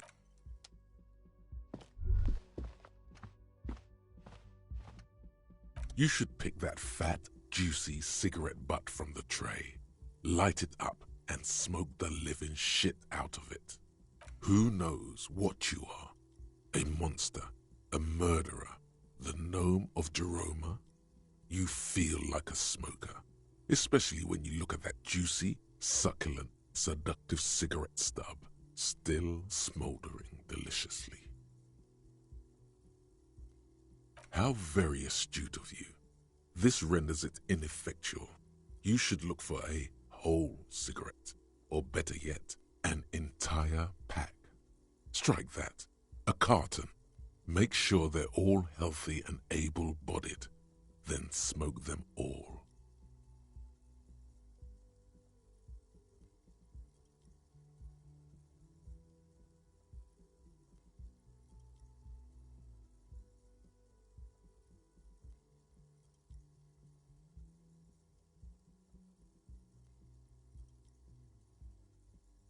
Good.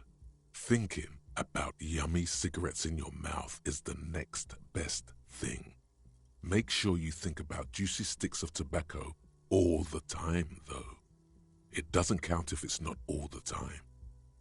And when you're done thinking about them, graduate to getting them. Plus, smoking them gives massive bonuses.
There they both are, two identical shoes, both copiously green and indiscriminately snakeskin, reunited on your feet. It's pretty clear a normal cop is not what you are. You may be what they call a big dick cop. Good, they're balanced, comfy. Feels like the only good thing about you right now, truth be told.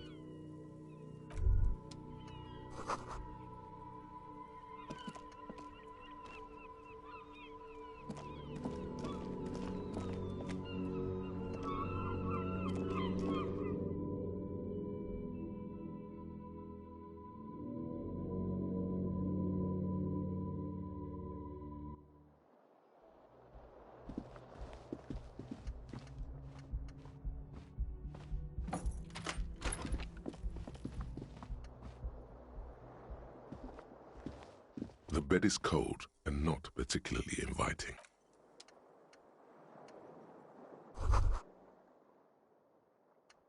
Kim also tries not to look at the pile of taped viscera on the carpet, or the weird suitcase on the hat rack, or the potted plant dying in the corner.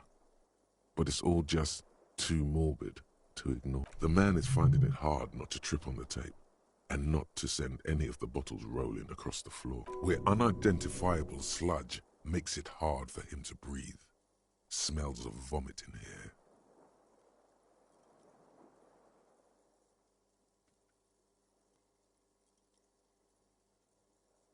He nods.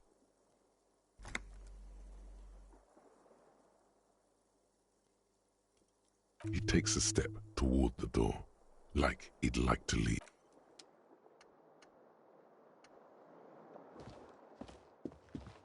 The window stands broken in its frame. Cold wind blows in. A fine web of scarring covers the back of your right hand, but none of it is recent.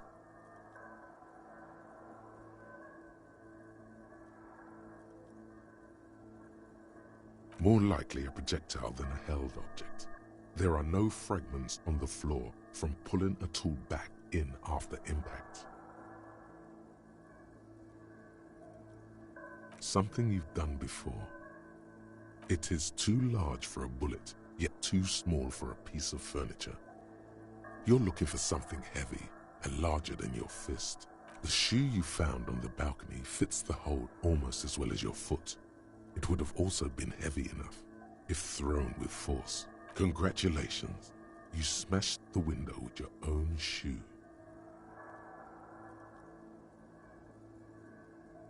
And maybe, just maybe, you succeeded.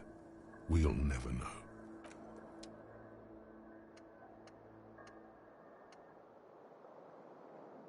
The fan stands still. The switch must be broken, because nothing...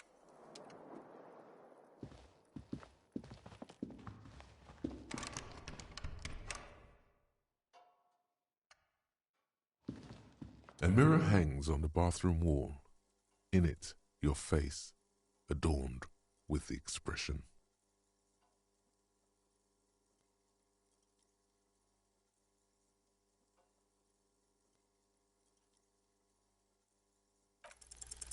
It's too late. Like an image on film. The expression belongs to your primary motor cortex. It would take up your hands, however skillful, can't manage this task on their own. It belongs in the new, the third decade of the current century. Enough time had passed from the failure of the revolution that, for a fleeting moment, free market economy seemed like the ultimate, uncontested way of life for our species. Things were good. It was smooth sailing. People made gold and champagne-tinted interiors and facades to suit the times, calling this the new style. But more importantly, disco happened. For Revachol, your city, that meant only one thing. Guillaume le Million. Out of the dazzling swirl of disco music, in an open-air boîte de nuit, somewhere in Revachol West, Guillaume's blonde mane appeared on the screen. He sang some bullshit. Then he made the expression.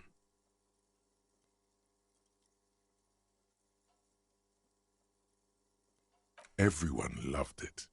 Maybe you thought some of the stardust would rub off on you. Maybe it did. Either way, it's all gone now. Only the grimace remains. The click is used to spur on a horse. It also features heavily in Guillaume le Million's regional mega hit, Don't Worry, Your Pretty Little Head. Sometimes you like to add finger pistols to the mix, because, unlike Guillaume le Million, you are a police officer. It's your nifty little way to say, I'm armed. And there is a vast ocean of time between right now and the expression. Looking good on you, or anyone. 2 decades, if the calendar is to be trusted. Humanity has run aground in that time. It's a different world now. The expression is a relic.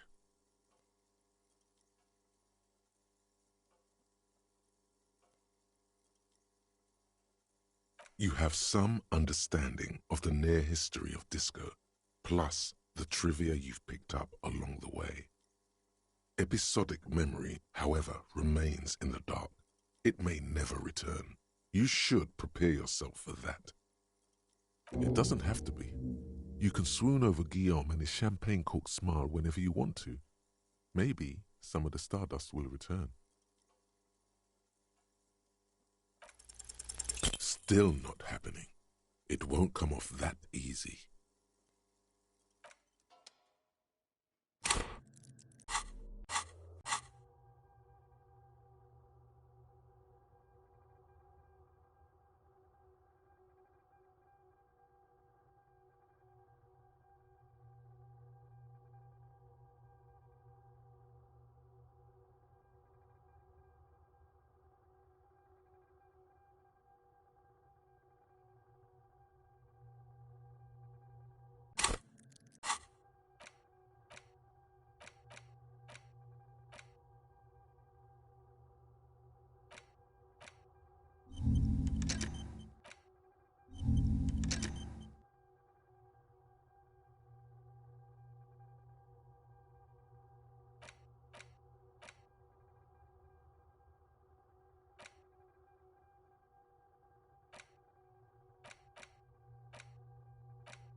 Inside, you see a set of steering levers. All right. Ready? The dashboard lights up with orange glow. The rounds per minute gauge jumps, and the engine of the Caprice Kinetic comes to like a leopard waking from its sleep, yawning and roaring at the same time. The lights unfold with a little click, casting electrical light onto the ground before the vehicle. There you go. I'll turn them off from the remote once you're done. We just need to stand in front of the machine now.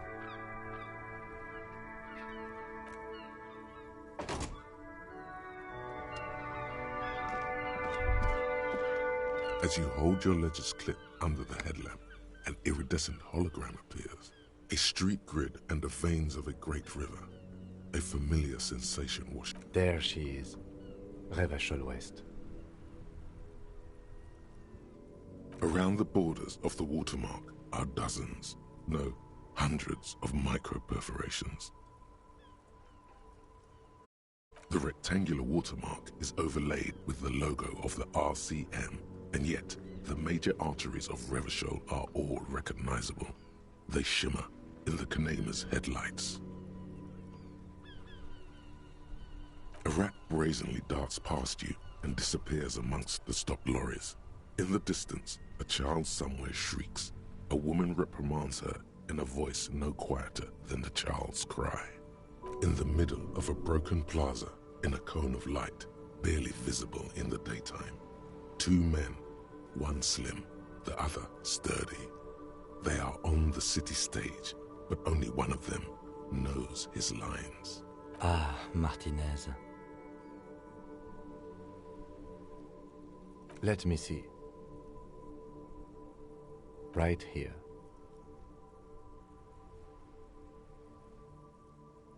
No, it does not.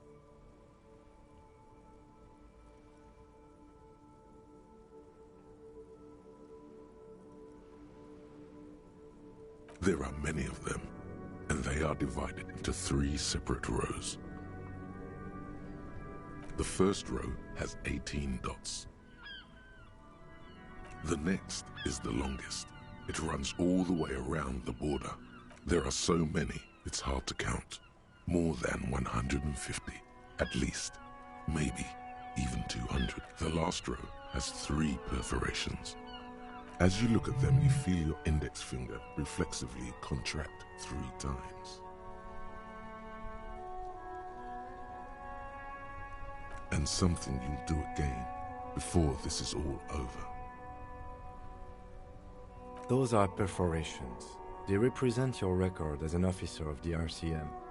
They are your statistics, as it were. I should have guessed you'd keep a record. Officers often do. Let's take a look.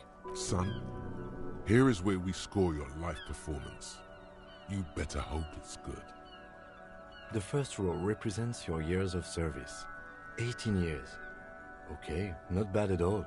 What did you do before you volunteered?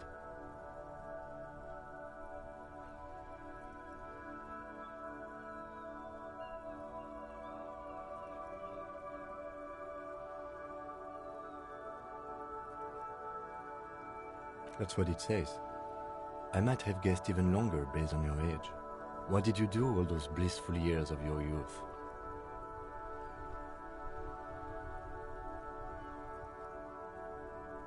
No shame in working a regular job, detective. Sometimes after a long day of doing this, I even envy it. Let's move on, shall we? This next row, the one that wraps all the way around, is your number of closed cases. Closed is good. It means finished.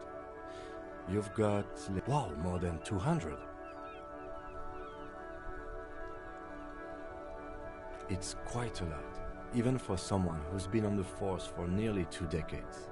Usually, clearing more than 10 cases a year puts you in the 90th percentile of all RCM officers.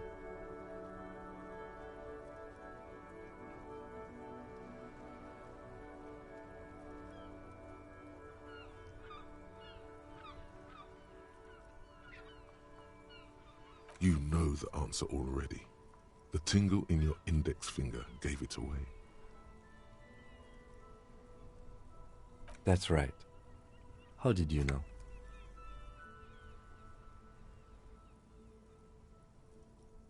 Ah, right. Sometimes the brain's able to preserve certain responses even when conscious memory has been, let's say, misplaced. For an RCM officer, especially Precinct 41, which is in the Jamrock Quarter, it's rather tame. I mean that in a good way. There are certain officers who treat their kills like some kind of ghoulish game. If they do happen to solve a case, it's usually by accident. But it seems as though you are, or at least were, one of the good ones. So we have that to be thankful for. He's sincerely glad you're not a scary predator. Not to say relieved you're competent.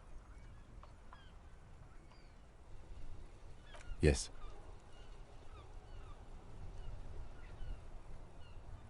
Everyone has their own method of coping. Some more effective or self-destructive than others. Personally, I find it helps to keep up a few hobbies. Oh, this and that. Let's not get into it now. Why not gardening? You've already got the yellow gloves. The lieutenant nods.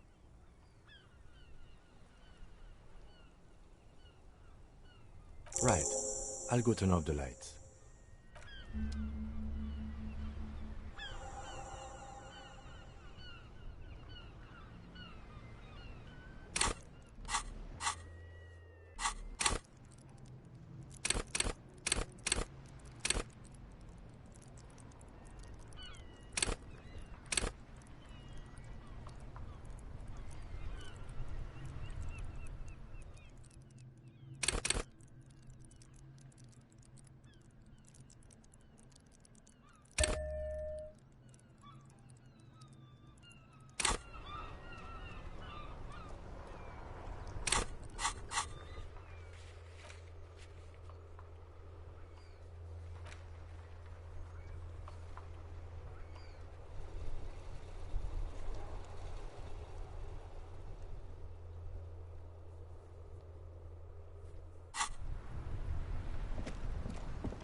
Hello, hello.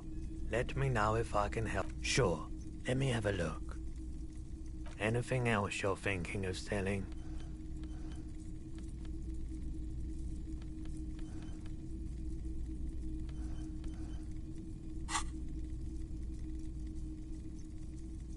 Another time, perhaps. A typical Martinez streetlight sits among assorted floor and table lamps. The light pole has been carefully cut, and the wiring has been redone and attached to a standard indoor plug. Yes, officer.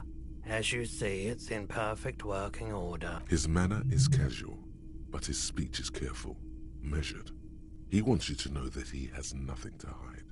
It was brought to me to be altered. We are not here to investigate the theft of city property. You have to admit it's rather clever what he's done with it. 700 real. A bargain, I dare say. A bargain? No, it's not. He's trying to sweet-talk you into buying trash.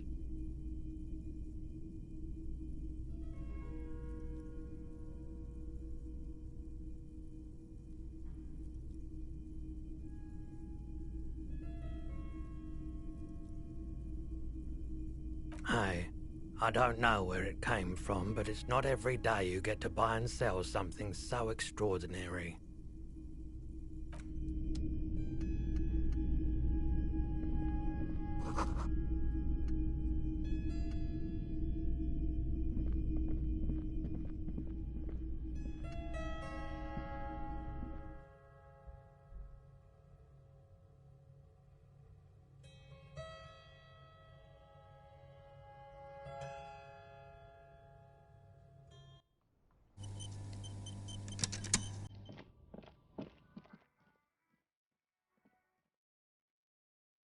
G'day to you, officers.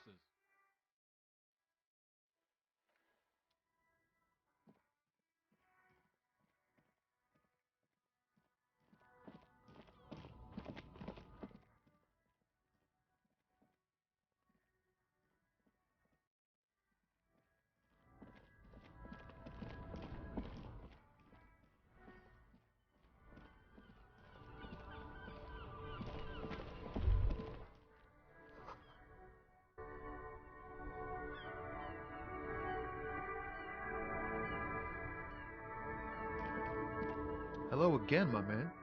What's on your mind? Nope, don't smoke. Some of the other drivers do, though. There's still a few around, waiting for the jam to disperse. Yup, nothing wrong with that statement. Your senses have nothing to add.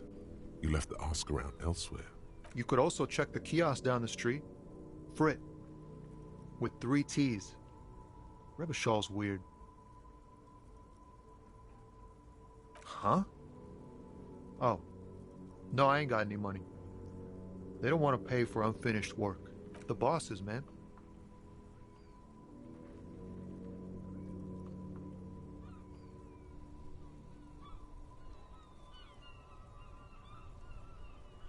Makes sense.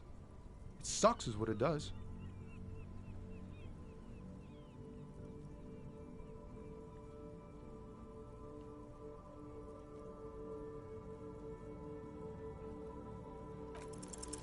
In his eyes, an unfamiliar longing, flecks of brown and gold. It's hard to say. His gaze wanders southwest, down the street that goes beyond the horizon.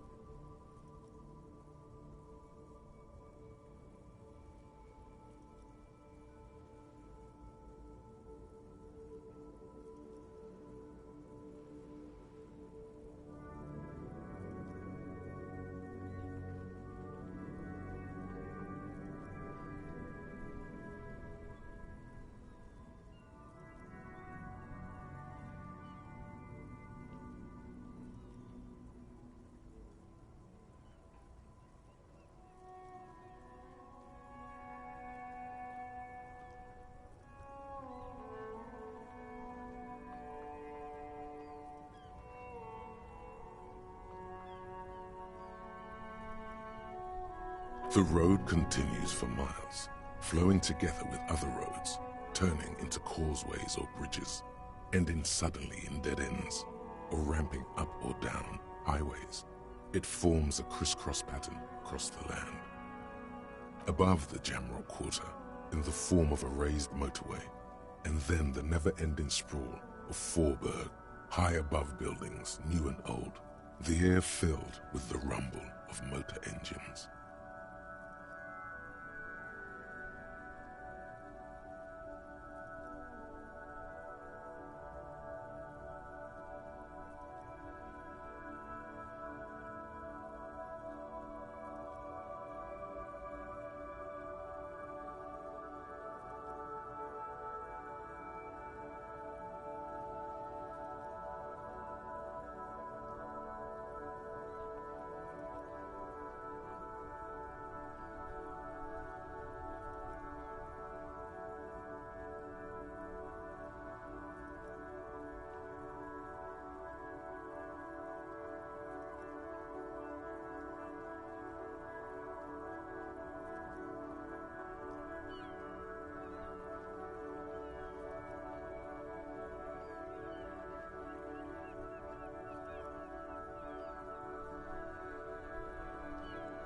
To the old south, to the farthest outskirts of Revachol, through the checkered fields of farmland, upstream to the river Esperance. Path you cannot see. It's out of the city. Up ahead, the mist blocks all sight. A gale blows across your cheeks. It is cold. Before you stands a tall lorry driver with sad eyes. Excuse me? A flinch jolts his frame. The question has touched a nerve. Man, I don't know what to say. Not much anyone can do. There's no helping in absence, you know. I miss my family. They're all I have. My wife, second kid on the way, waiting all the way in Diora. And here I am stuck in this shit, so far from home. Diora of the Seven Seas. It's on the other end of Le Caillou, pretty much, on another island called Laurentide, off mainland. We've got a little place there. What's it like? Good. And bad. An ache that brings you joy. I think of them a lot. I dream up these silly scenarios in great detail of living with them. It comforts me. What about you, Cop Man? You missing someone? No, it's scarier than that. You're pursued by a hunter, smelling of apricots and sorrow, and the past.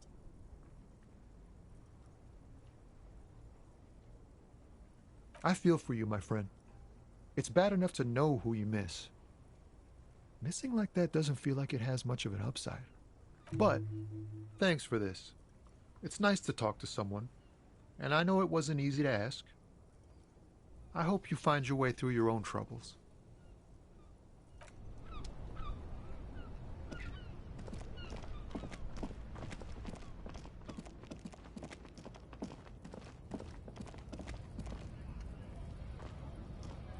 Looking for something, Hunt?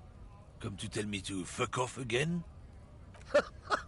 Oh man, that's great. Look at that guy go. Haven't seen anything that funny in a while. God damn. Thanks for that, but no, it's not mine. It's about biological determinism, not the Change the topic. The way he says it makes it almost sound like a threat.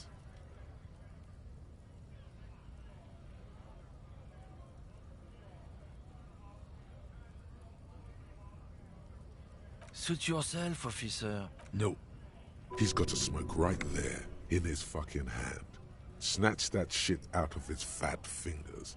You need it after listening to his garbage. It's my last one. Sorry, all done.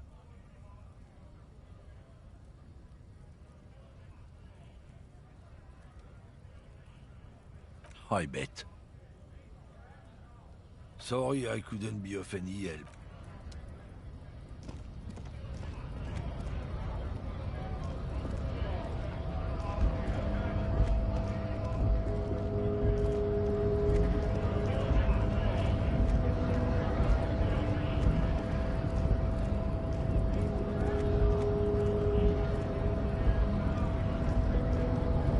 Hola, Wandering Man. How can I help you?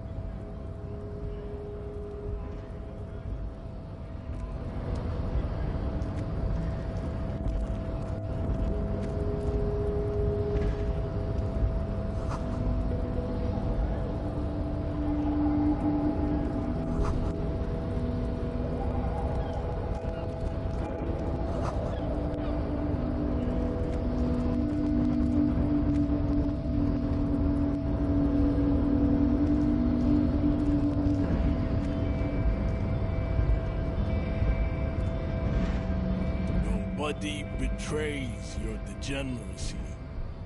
Yeah, Measurehead. His body totally betrays his degeneracy.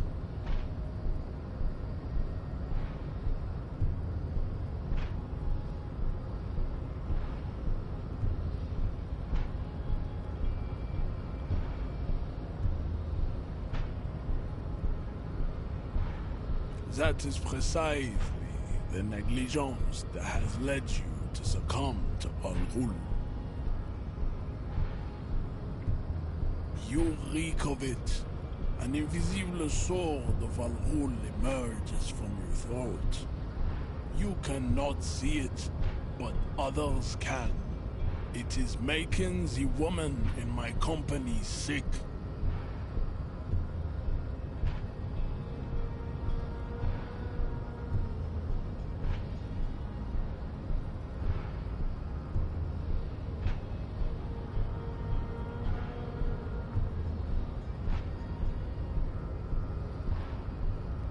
Yes, Al-Ghul. Al-Ghul is an ancient Ilmaran poison, a parasitic fungus that has colonized your race. It is a trick the desert pygmies played on you, for humiliating them and stripping them of their land.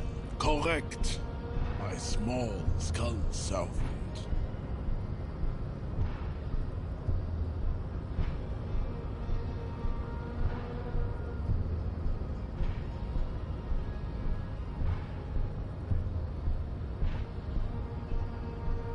No, you don't. You need to get another drink. Occidental Haplogroup B4 is done giving orders around here. The influence of the ham sandwich race is waning.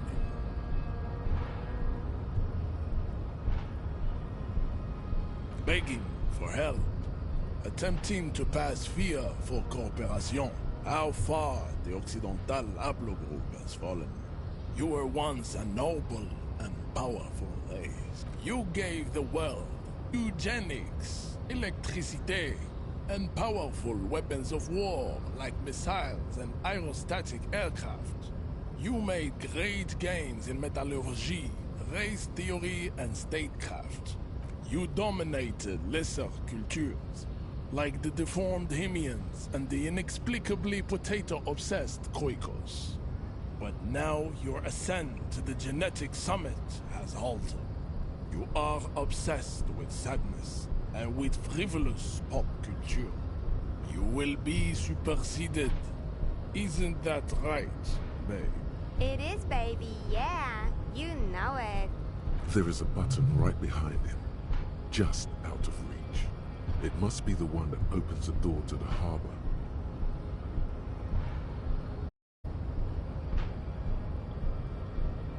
Enough with this begging. You should leave the stage of history with dignity by inviting the other races to a great world war. Bring your troops to the Seminine Islands and to Boogie Street, and we will pulverize you. When you are gone, we will build a museum for you. The walls will be lined with bottles of Al-Ghul, your beloved beverage. Inside, we will store the odes to homosexuality you call art, and your microcephalic skulls. This is your chance. He's talking. Rip into him with a punch and catch him off guard.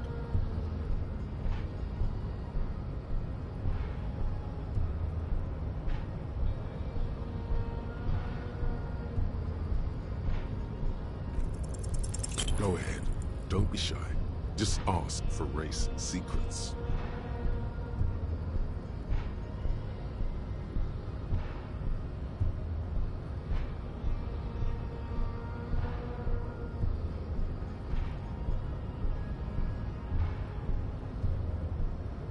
Do not be naive.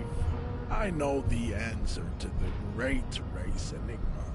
Why would I share it with a deformed infant? You do not have the devotion for servitude. Oh, don't be vulgar. White or not has got little to do with this. The race enigma runs much deeper than that.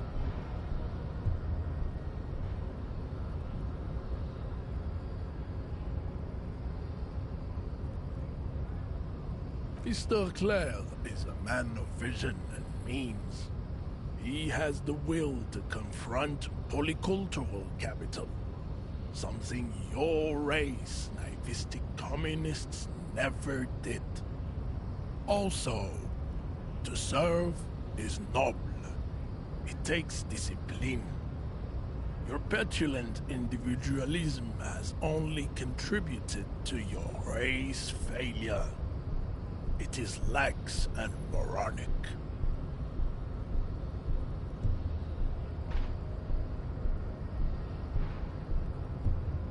Of course you are, Revacholian man. The failure of communism to challenge the world order is the core of your race fate. All around you, the fruits of its defeat. Individualism, rock and roll music, sexually transmitted disease. Above all, rampant multinational finance still reigning large. Tell me, where have you gotten your love of pathetic communism from? Degenerate youth culture? Rock and roll music? Offshoots of the Seminoles people invented disco while having sex under the influence of cocaine. It is a shame upon my race. But what is done is done. I am not surprised you enjoy it so much. This has happened to many of the side products of the inevitable cultural victory of the Seminoles race. The South Island race, haplogroup A4A. We are the rightful masters of the Insulindian archipelago. We descend from the Areopagites of ancient Pericarnassus and arrived here 4,000 years ago. Millennia before you. We are the future. That is all you need to know. I am a descendant. The narrow streets of Ulumbuir are with me in my genetic dreams. I see young Seminoles women walk into the grey mass on Ile de Fantôme, waiting on immaculate conception from the pale.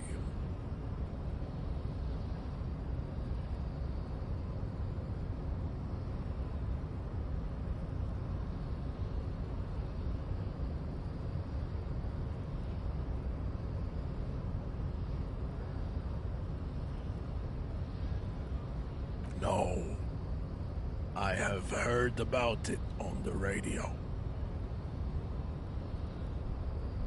I'm from Couronne, and no, it is not just in Revachol. The city is central to the Seminoles strategy.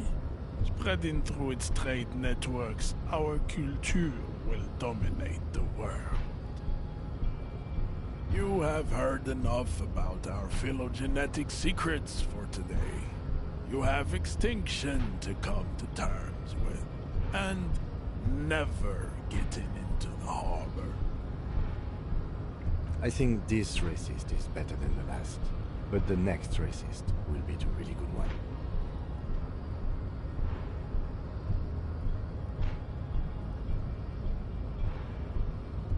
There always is. Race is reality.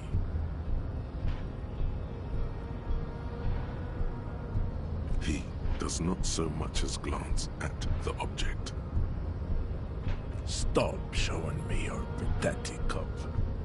Does he strike you as the kind of man who puts mugs into trash?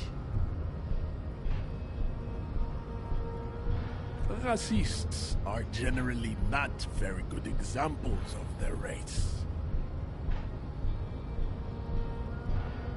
Welcome to Revachol. You hear him yell at a redhead woman visiting the fritter nearby. I am not like them. I am craniometric perfection.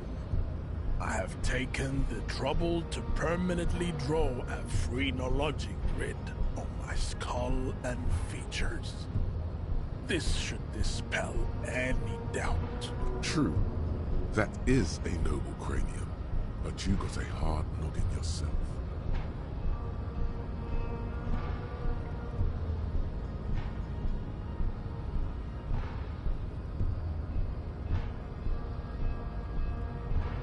You exhibit forward projection of the jaw, indicative of schizophrenia and sexual inaccountability. From a purely aesthetic standpoint, the dimple in your jaw makes you look like a baby. This is not craniometry, just an observation. It is impossible to see any more of your bone structure. It is covered in the ravages of Al-Hul.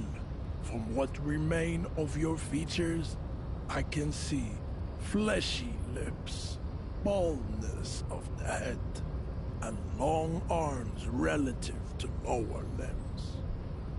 This leads me to conclude you are not a police officer. You are a common criminal, an offspring of murderers and sailors from Sur-la-Clé and Vesper, and possibly even the degenerate sheep herders of Ubi.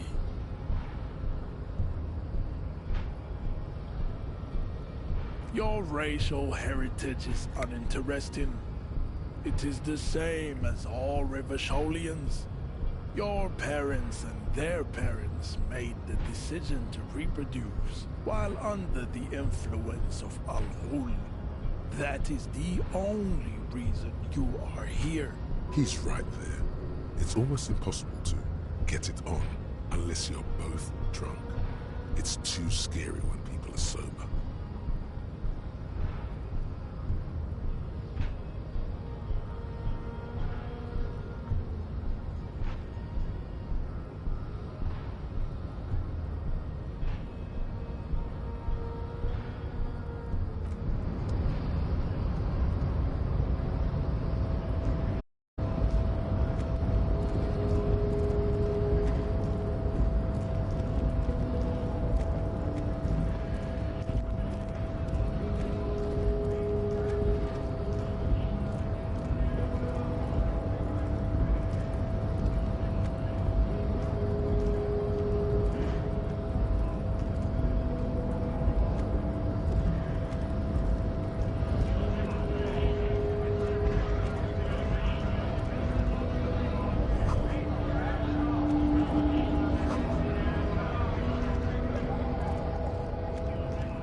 The woman still has her eyes fixed on the photograph in her hands. No response. No response. Wherever this woman is.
This Post Lavantorie mail collection box has been heavily vandalized with graffito. A closer inspection reveals a faint sticker on the side reads, RCM Emergencies Desk number 8102, with a slogan, Mankind, be vigilant.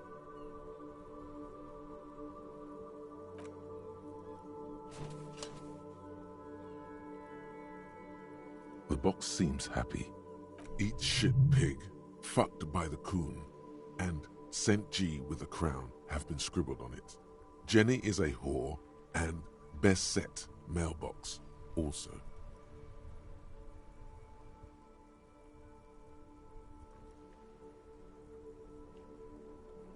The mail collection box seems cathartic, thankful even, so do you. And then suddenly, you see it. Over all the other graffitos, someone has, using the tip of a very sharp knife, cut the words, Revachol forever.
see a set of tire tracks in the brown slush that covers the plaza mosaic.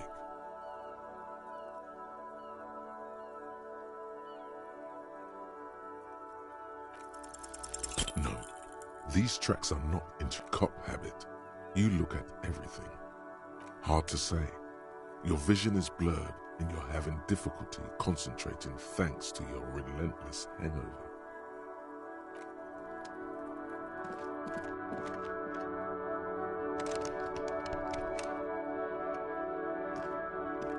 An old call box with a matrix of push buttons lists all the companies in the East Delta Commerce Center.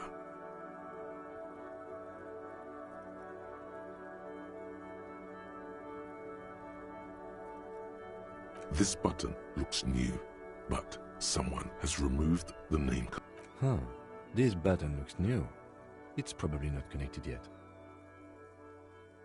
An off-key melody starts playing after you ring the doorbell. Kuno, please stop calling here. Grown-ups don't have time for your stupid games.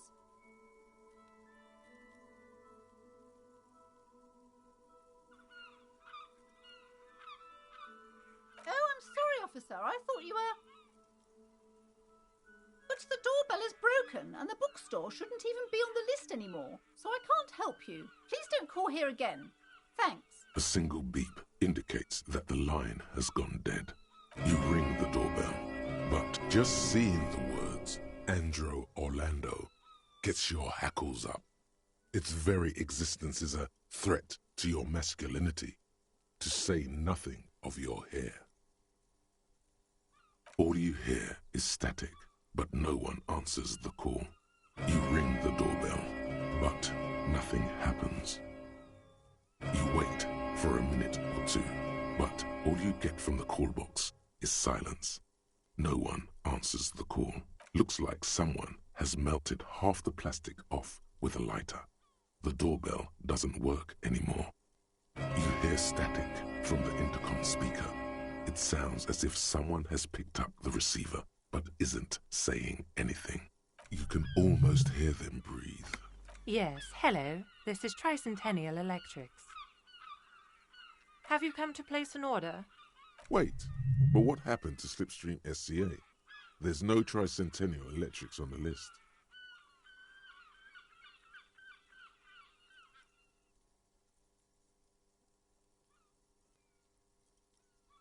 My God. The lieutenant exchanges a look with you. It's you. My God. I didn't think I would hear your voice again. It's a woman, and she knows you. Your heart beats faster. She must be mistaking you for someone else.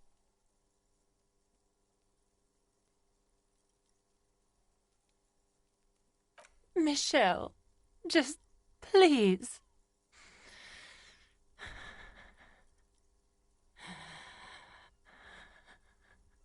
Sounds like a ghost.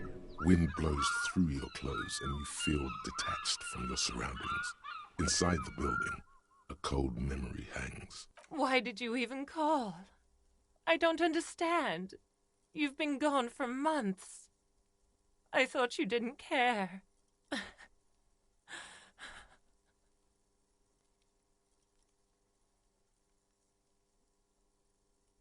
Ever since I came to work here, it's been different. As if my mind's been wiped clean.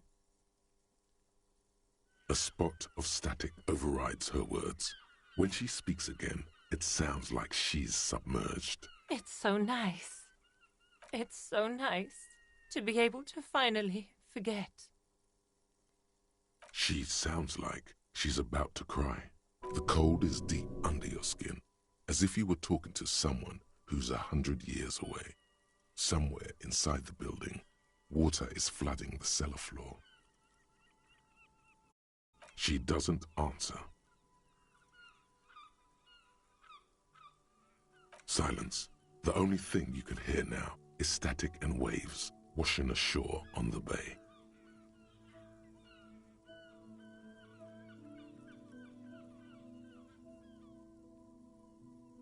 Another seagull passes by. It's getting cold standing here. I don't know what happened either. We should probably stop playing with this thing.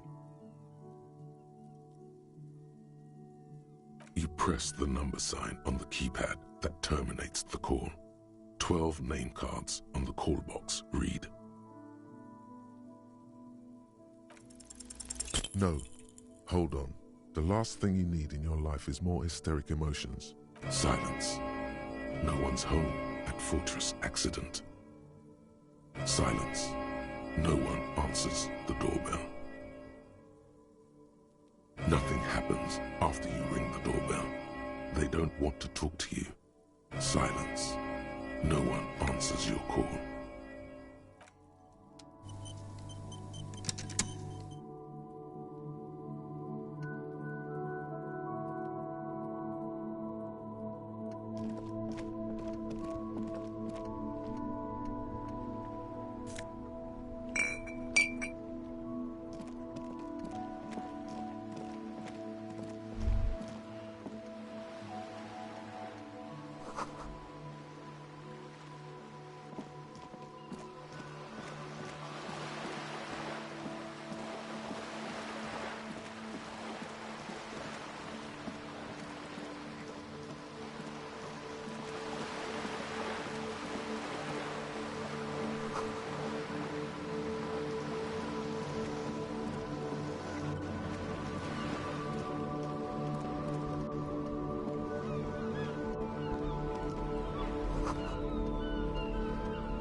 Yeah, you better keep walking.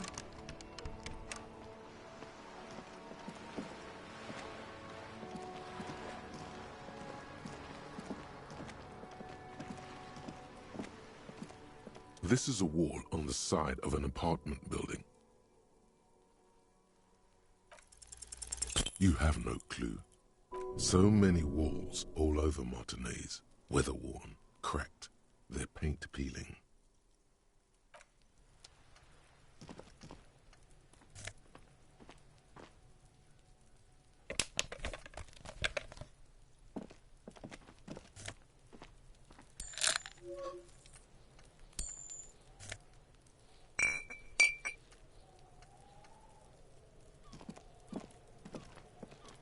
Trying to sneak up on me? Come to slit my throat in my sleep? Apparently, she doesn't like people standing behind her back. Pig's come to take me out, trying to snuff me out. If anything, you're afraid she'll take you out one day.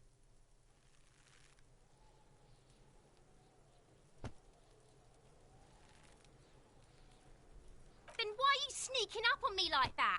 It's not a good idea to scare me, pig. Not a good idea at all.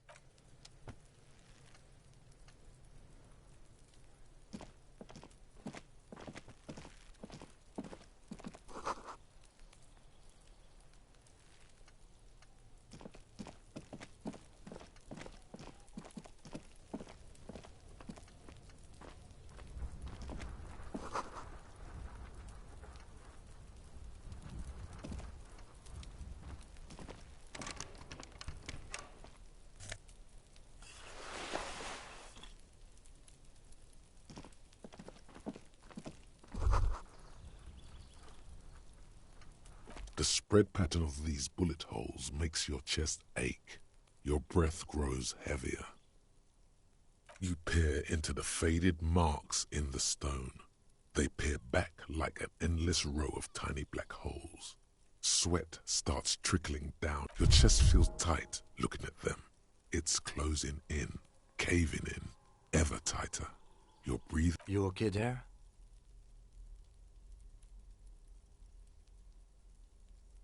Might be the after effects of your past escapades. What are you looking at? Remnants from the revolution. These are over half a century old.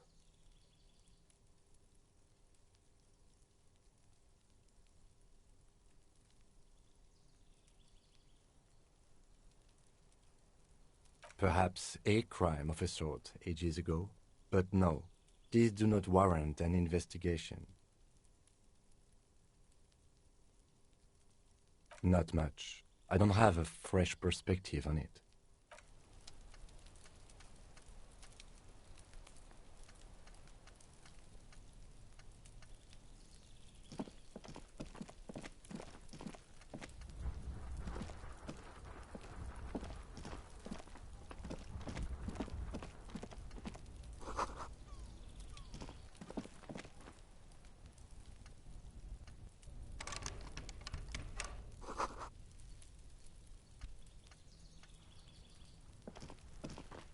You see a young man on a balcony nursing a cigarette. His eyes have been following you for a while. Not looking for any trouble, officer.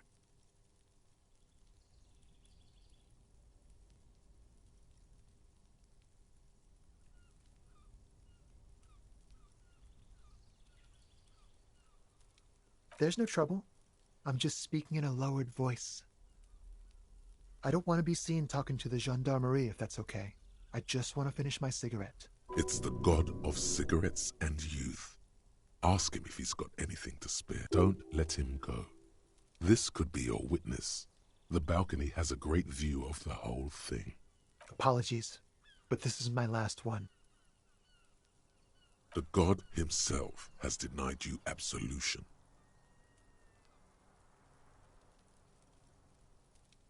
I'm not sure that's a good idea. As you wish. Is it really that important? Like a nervous cat, he keeps stealing looks at the neighboring window. All right, but make it quick. Once I finish this cigarette, I have to run.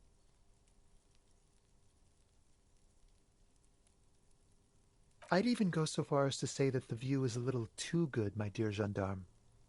Do you have an estimate of when the body will be taken away? We will remove the body as soon as possible. Now tell us, where were you last Sunday? Oh. You already asked me that, didn't you?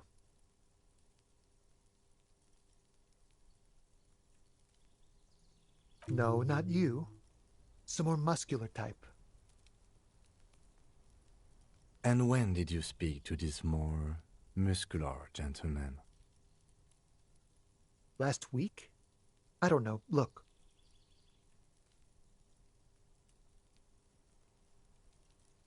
You didn't answer the question. What were you? I had a friend over. It was my Sunday friend.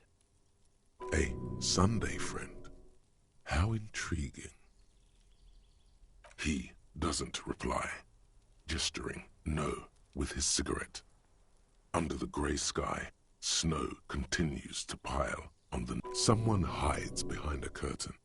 Those windows have eyes, and those eyes are watching, spying on you three. My name? My name is Martin Martinez. Martin Martinez? Good local name. Let's go with that. No.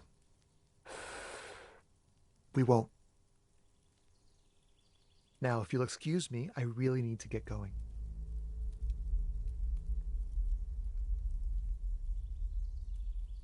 Good luck with the investigation.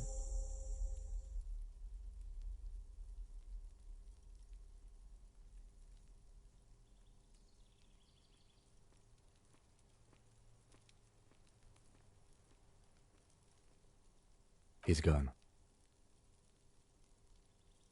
No point in running.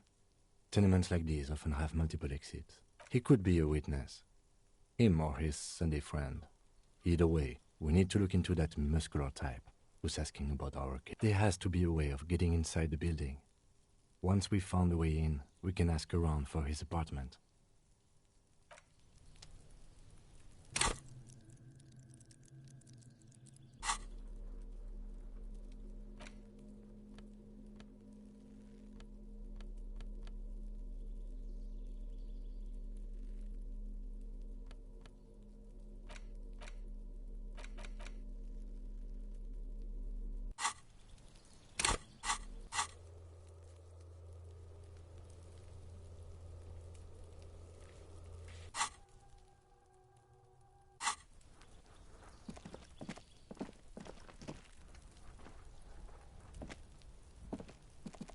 A stone, like any other, There's a key beneath it, rusty from the dirt. This must be for the front door. Pity it doesn't have the apartment number on it. We'll just have to go in and see.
This door has been closed with a padlock.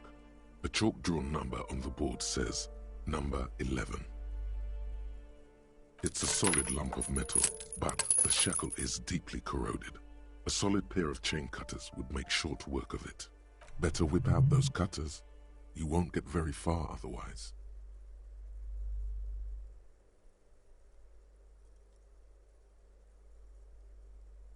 No reply.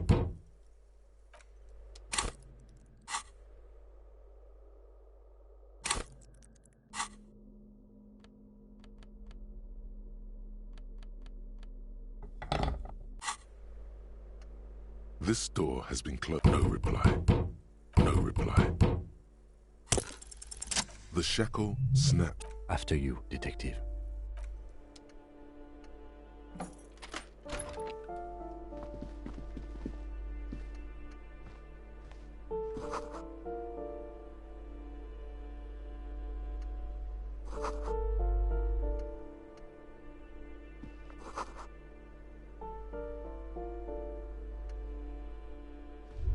A plaster cast bust depicts a middle-aged man with impressive sideburns. The name on the plinth reads, Kraz Marzov.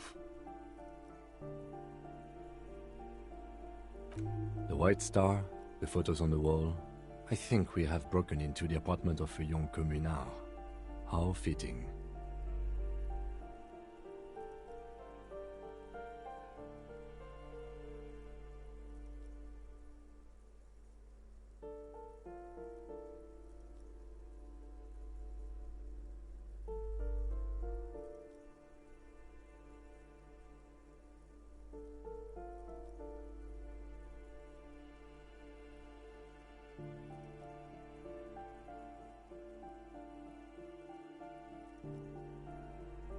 He's known as the father of scientific communism, also known as Masovianism.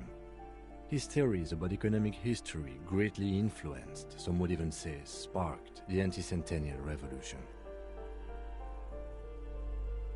The White Star, the photos on the wall.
You hear someone walking around inside, rearranging the furniture.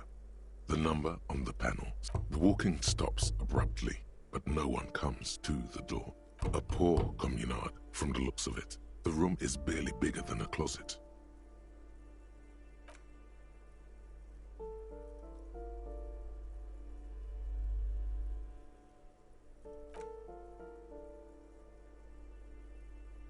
Let's go.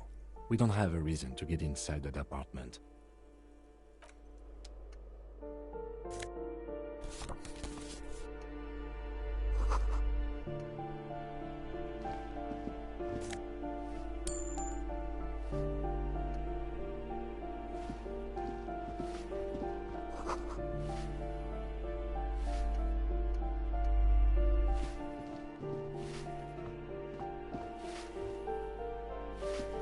Give me a moment.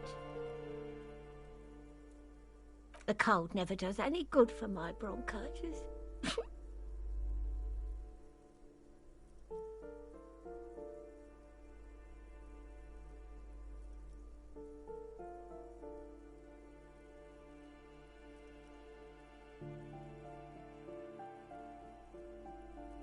This woman's health is failing her.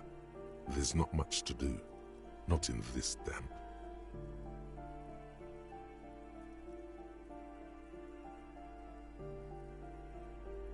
I'm fine. Fine. Don't you worry about me. Now, what do you want from me, policeman? I'm no one. Just an old woman who cleans these hallways. If you can call it living. I have a little room upstairs, right next to the coal room. It's barely bigger than a closet, but I don't complain, no. I have my bed and my aching bones to keep me company, and that's all I need from this world. And all she gets, too. The coastal wind beats down hard on the coal room door, outside. Splashes of waves make the balcony slippery. Oh, you'll find plenty of Martins here. Don't you worry. Pea-brain, someone played a trick on you. Martinez is a name for anyone who comes from Martinez, like Tim Jamrock or Raoul Ravachol. Oops, you really didn't get the joke there. I thought it was obvious. Anyway, officer, we don't have the witness's name.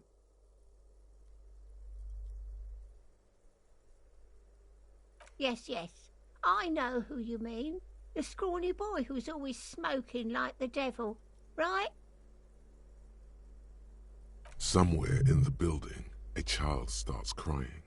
You hear a radio tuned to a talk show and someone taking a shower. What's he in trouble for?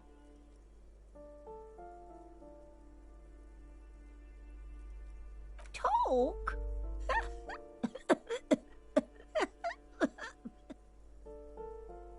lives upstairs in room 28. Go to the balcony. It's one of those doors there. He's usually home in the evening. Thank you. We should go check out his apartment on the balcony. Ask away, policeman. People come and go. I don't keep an eye on everyone. No one lives there. It's been empty for months.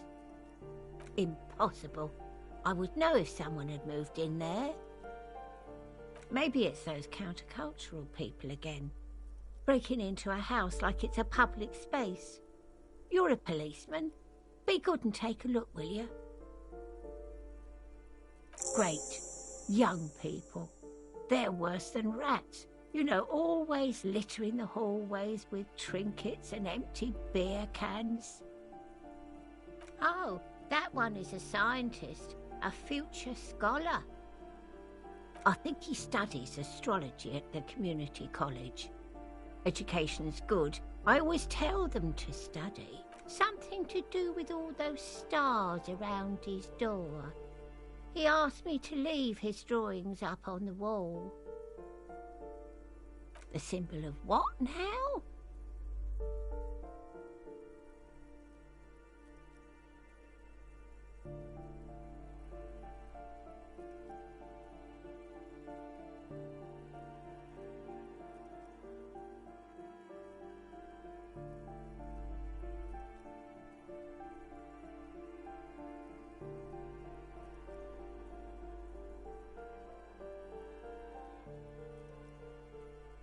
Never heard of it.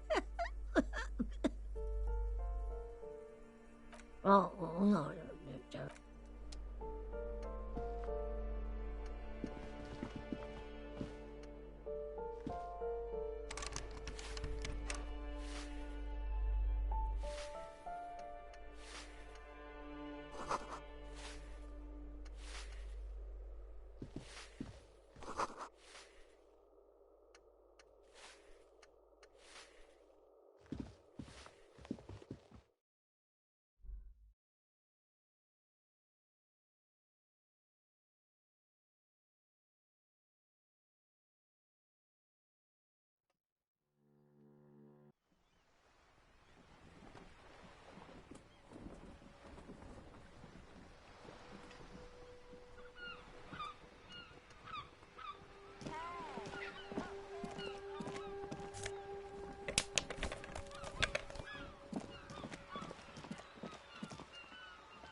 The streets will flow red once more, a great torrent rushing down Rue de Esperance. You wait and see. The streets will not flow red with anything. Who are you? I'm Cindy the fucking Skull. What else do you want to know? Date of birth, blood type, the last time I was tested for Hep C.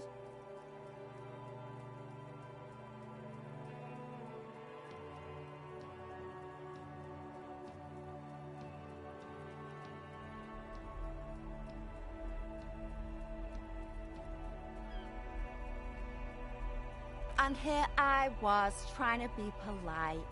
Just can't win with you pigs. That smell coming from her paint bucket. It's not paint. It's heavy fuel oil.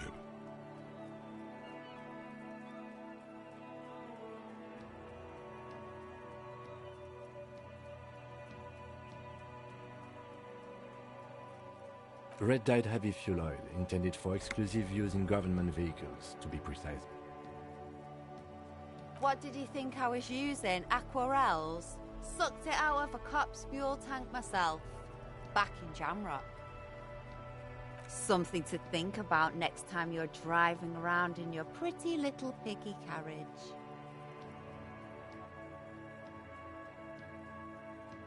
Can't you tell? I'm painting a beautiful mural, an aereo graffitio visible from low orbit. I haven't really started it yet.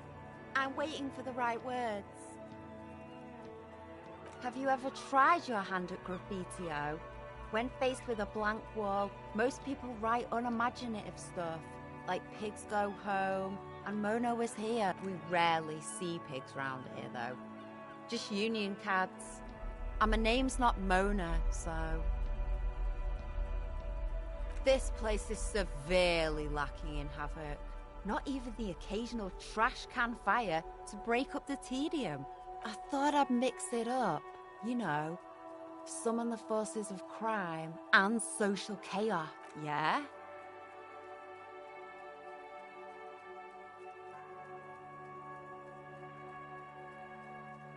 Thanks.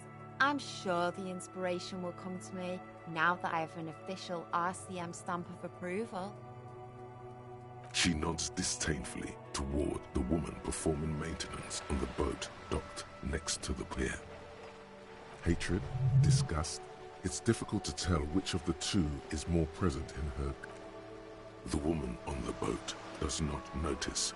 That is on her. Someone's got to keep an eye on her. Probably the Wild Pines rep. We should talk to her. She's a professional negotiator, though. I have the feeling she will be very cooperative while telling us. You should take the lead. Ask her unexpected questions, you know? Do your thing. Don't be afraid to get a bit... Good idea, piggies. Run along now. Fuck her shit up good. Impound that boat while you're at it. I'd like to watch her swim back to us on. I ain't no snitch, Pigstein. Go forth and forage in someone else's shit.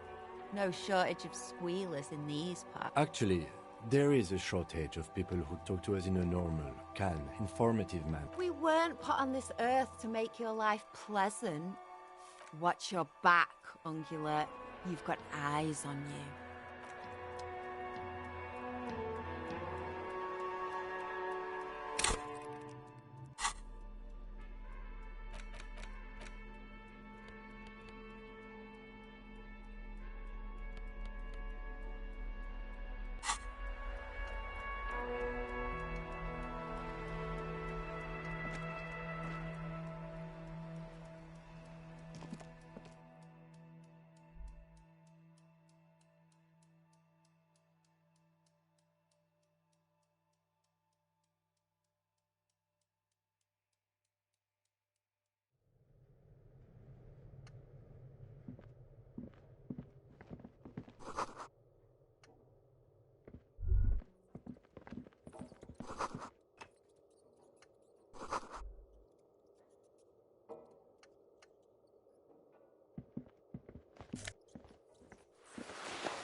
A shift in temperature, The air chills around you.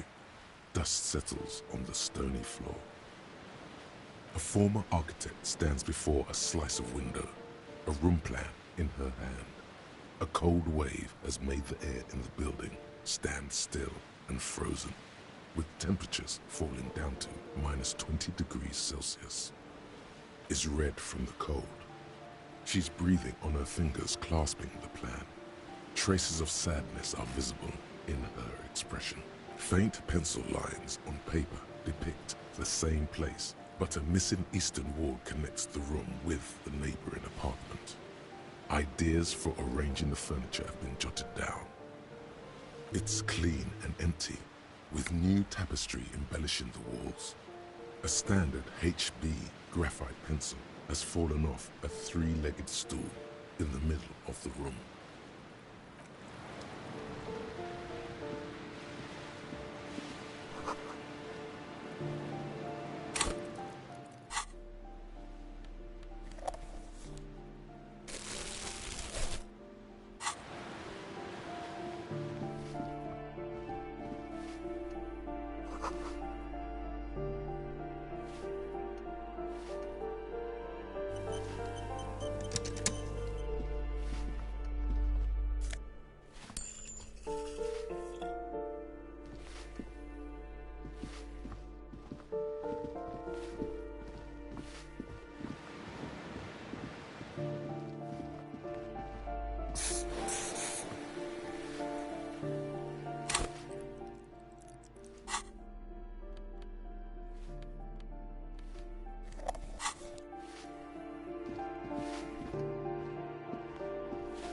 Give me a moment.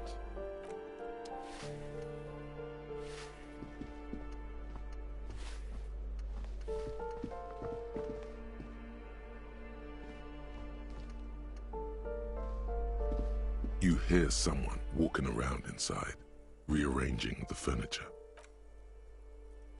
Scare them, suspected of some big crime.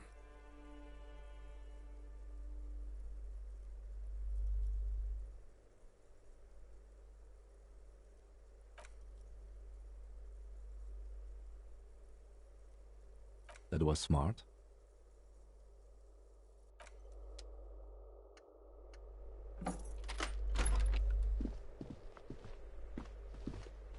Satisfied? My name is Marielle Charpentier, and I'm an agent with Martinez Realty Associates. I am not breaking in, as I have every right to be here.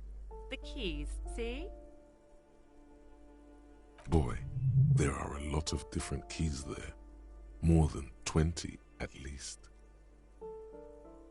Do you want to see my ID as well? You can't legally ask for it, but why not? Want to see my residence permit too? It feels flimsy in hand, with the words Revachol Zone of Control written under a nondescript municipal logo. There's a picture of her with shorter hair inside, along with all her personal details. Thank you. Do you have any questions? I need to be back in Midtown in an hour.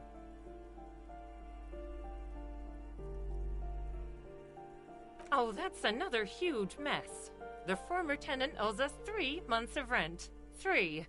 We closed the apartment and planned on auctioning off the valuables, but... And again, I have no idea how stupid mistakes like this can even happen. But Ron, when he came to close the door, didn't close the neighboring door. And there's a hole in the wall.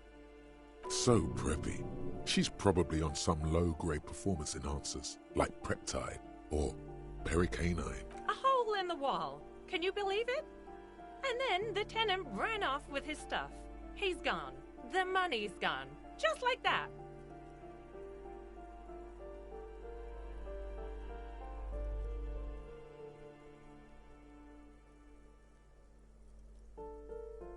These apartments are perfectly fine. They have gorgeous architecture, a million-real view of the bay, good ventilation, neighbors, life, spark, and they are affordable. I'll tell you, Martinez has a future. In a few years, it's going to blossom with artists and creatives and those radio computer wizards. Well, it does not disappear from my hands.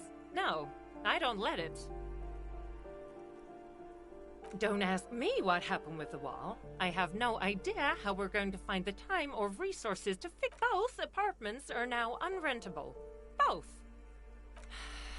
I need to get it ready for the next lease, but as you can see, the previous tenant completely trashed the place. It was some kind of a moribund old man who used to be a business owner. You'd think they'd make rent. A sudden serious look crosses her face. This story didn't have a happy ending. But that was months ago. Anyway, was there anything you wanted, or is that... Of course.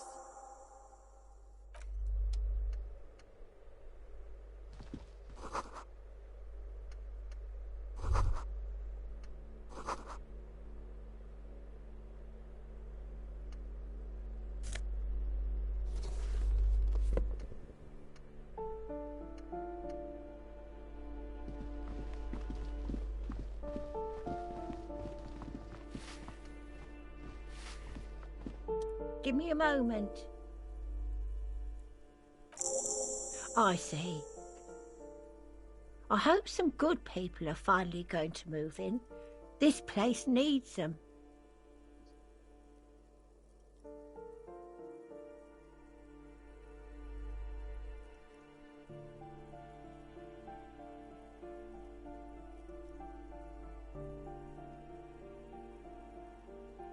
Yes, well,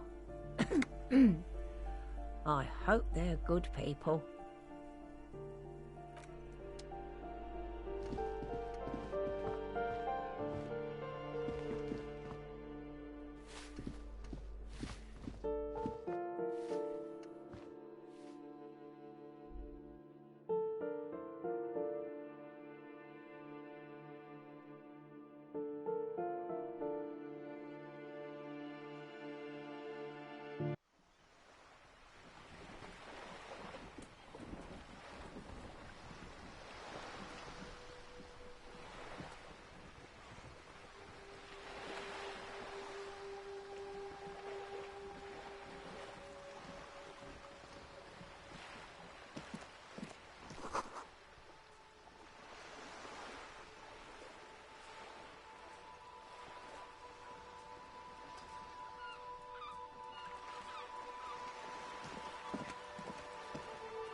A striking woman leans against the cabin top of her sailing boat, smiling as you approach. Her green raincoat glistens with droplets. A silk scarf is tied around her throat. Good afternoon, officers. I'm Joyce. Joyce L. Messier. I represent the board of Wild Pines. the owners of the harbour. You gentlemen must be from the RCM.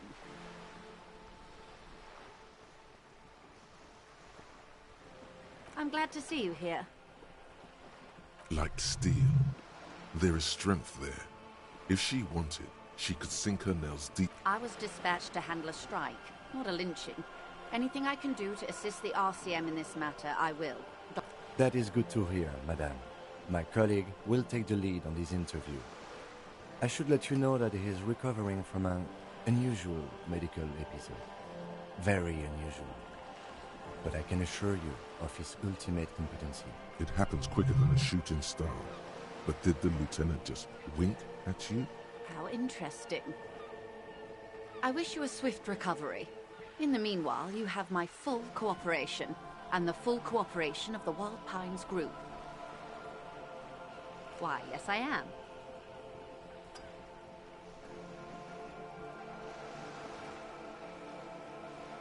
The boat?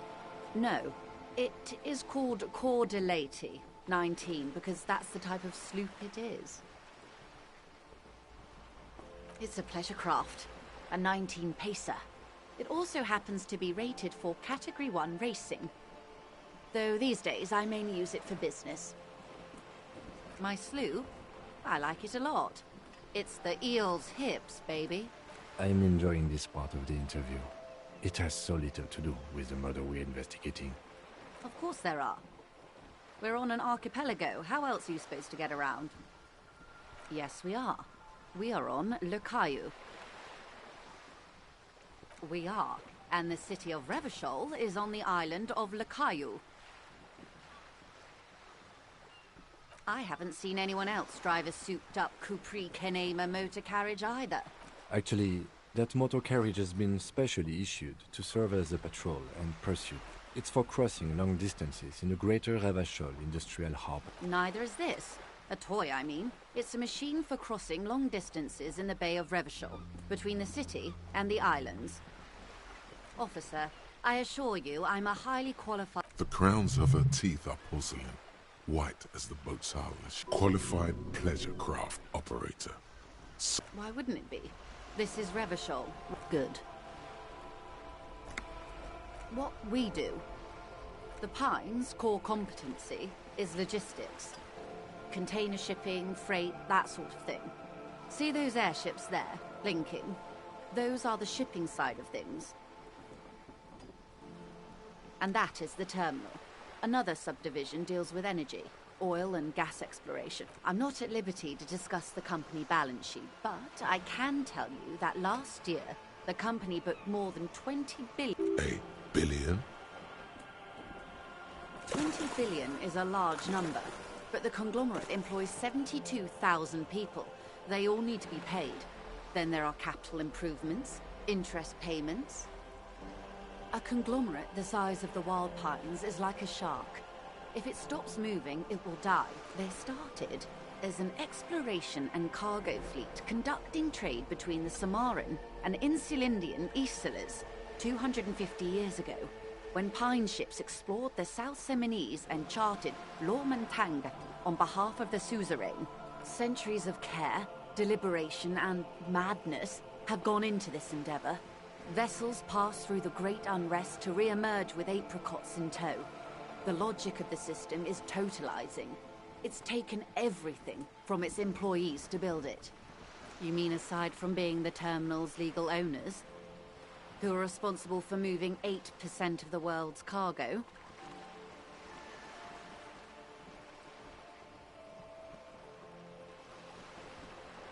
We built this district. All the best parts of it. Rue de Saint-Ghislain, with it before Martinez was swallowed by the industrial harbour, even before a company getaway, for a weekend or a summer holiday. Then came the revolution. Everything. Right up to, but not including, trade secrets. First, you'd have to repeal the Emergencies Act of Trade in Aliments that gives me the right to silence. It's quite the octopus. Good luck is only kept in place by the vested interest... What the ma'am means is that the Emergencies Act and the RCM both get their authority from the coalition government. But I am derailing us. You wanted to know about the strike. I believe the official title is Senior Labor Negotiator. In practice, I'm a grocery clerk. I relate... And how are the talks going? They're not. That's the problem. The union stopped all negotiations a week ago, after that awful Wait. She just admitted that the lynching and the strike are connected.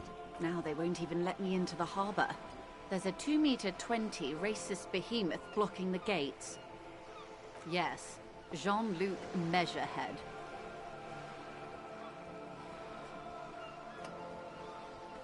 Yes, I believe there is a connection, but that's a subject for later. Let's say I was not making the kind of progress I'd hoped for when I first arrived. And when did you first arrive? I arrived 3 weeks ago. Yes, in the middle of February.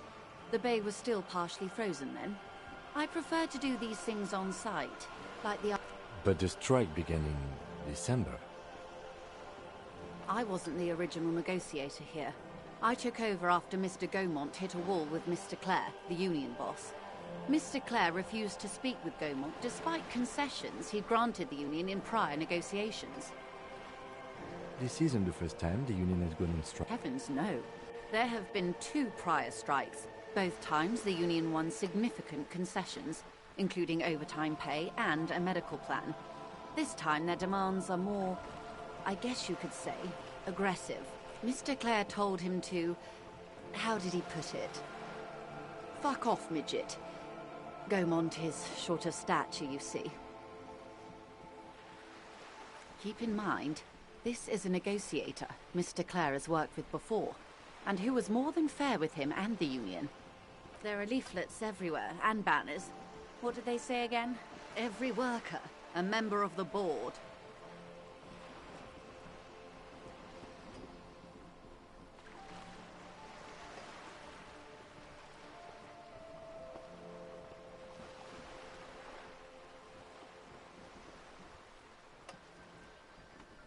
Fortunately, they explained it. Every time the Wild Pines group makes a decision about anything, it needs the signature of each of the 2,200 workers in its Martinez terminal. Just so you understand, this is but one of 22 terminals owned by Wild Pines. Essentially, not only are they kings of the company, they are also kings of the 72,000 employees of Wild Pines Group.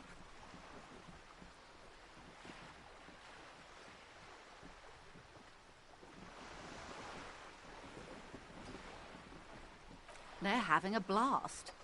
But how can they afford it? After 4 months, my assumption was they would prefer a more practical solution. I'm not sure. Naturally, I assumed that was just their opening position, a hard-nosed tactic with a side of mockery. But there's been no follow-up, just the same nonsensical slogan repeated over and over again. And now, people are getting lynched, I hear. Behind the whirling in rags, a disastrous situation if there ever was one. Excuse me, from whom did you hear about this lynching? I first heard it from the bowyer at the gates. The one whose very name advertises his aversion to work. I think he said it was, "Call me mañana." This checks out.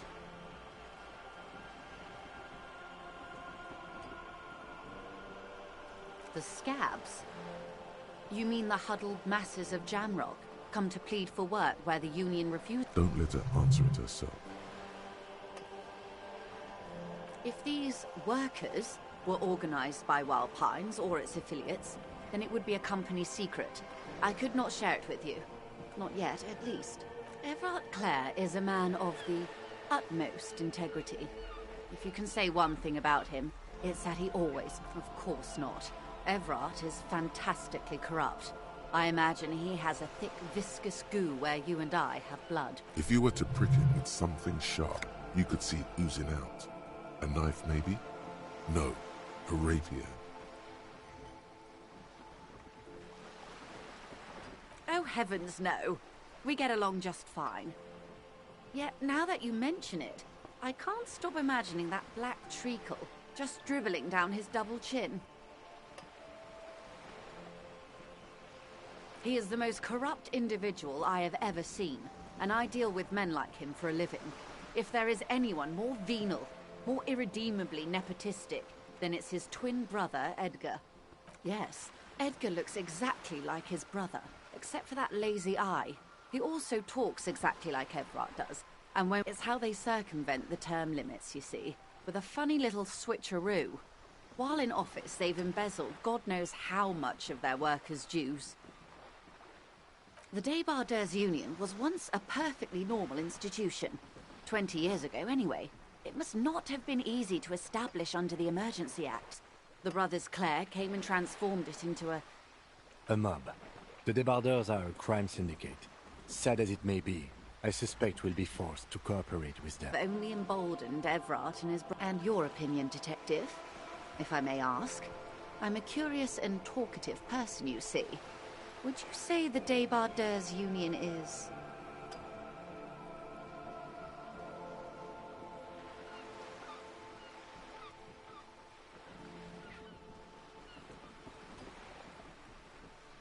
Why do you think so?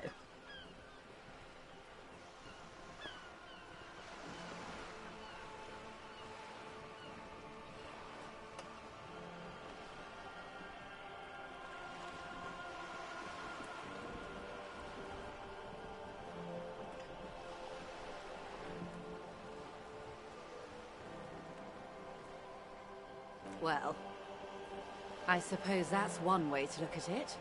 They're an interesting composition, albeit vile. But enough about Evrart. What else can I do for you?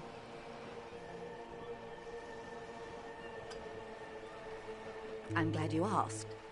There was a woman, the previous forewoman of the Union. Disappeared? Yes. On the last day of the local chapter elections, her daughter phoned in and said she wasn't running anymore, or coming to work. This forewoman, her name? Sadly, the company records do not even give a name.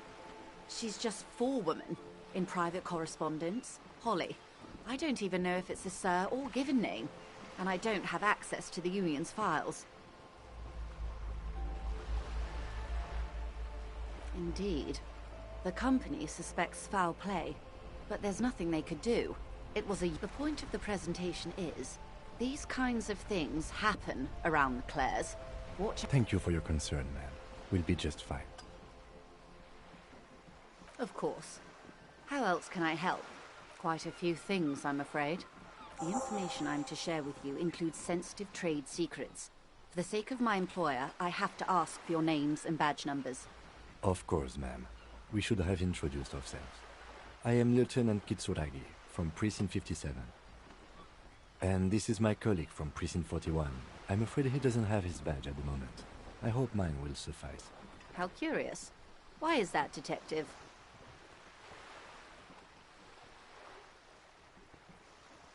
I see. So, are you saying you lost your badge during the course of this episode?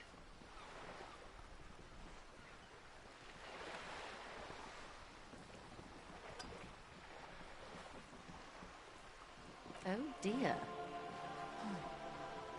Some kind of encephalopathic amnesia. I don't even know how to respond. I do believe you, naive as that may sound. I simply can't imagine what you gain by faking such a condition. As I said, ma'am, his technique may be very unconventional, but he is an officer of the RCM. Of course, I sympathize, but I'm afraid I simply can't share anything more until I've seen that badge.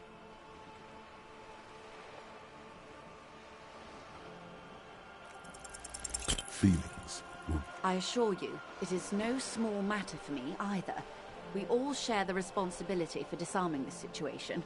I hope you have a badge for me as soon as possible.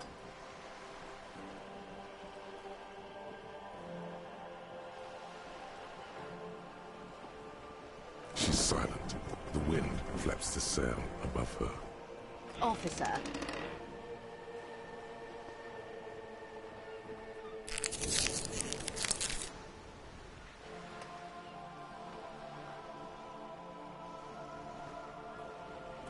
You know, I don't mean to sound cold, but if you want something, you have to give something back. More. You're doing it. Despite your own best efforts, you're still getting it. I'll be frank with you. If I'm going to break protocol, I need to be able to justify it to my superiors. They're going to want to see something tangible. The Union is conducting drug trade out of the harbour. It's an open secret in Martinez. Surely it must not come as a complete surprise to the RCM either. Or you can find your badge, which honestly seems like a lost... Detective, a word in private before we continue. Hey. Psst. Psst. Hey. Yes, you. Word on the street is you're ready to start building communism again. You keep saying things like, down with the bourgeoisie, eat the rich, sodomize the landowners, impale all people who have more than 25 real in their pocket, literally murder all human beings regardless of their political beliefs. That kind of stuff.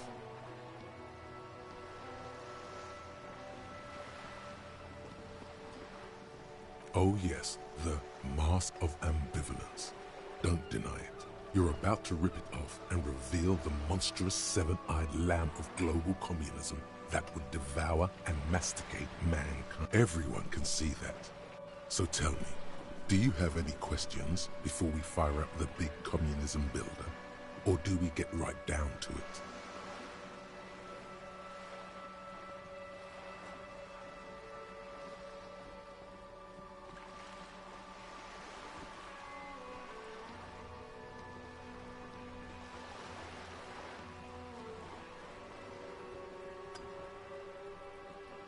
Failure.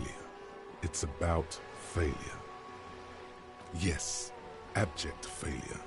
Total, irreversible defeat on all fronts. Absolutely vanquished, beaten, curb-stomped and pissed on. Until you came along. You will reverse the fortune of the workers of the world. You alone, against every living thing, against every human alive. 800 trillion real in the hands of an impossibly well-organized ruling class. Towering city blocks of bankmen who have the ears of prime ministers. Million-headed armies of nations and the love of your own mother. You against the atom, the charm and the spin. Where the whole world failed. Matter failed to bend to human will. Human will failed to get out of bed and tie its laces. You alone, single-handedly, will rebuild the dreams of the working class. You are the last communist. Now get to work, comrade. Very well. I guess no one will build communism then. Tell the working man it's over, unless anyone has... Did someone mention cocaine? Are we doing cocaine? No. I'm sure I heard someone say coke. Anyone? Anyone else? There's no one. Okay then, lie down and let the water carry you downstream.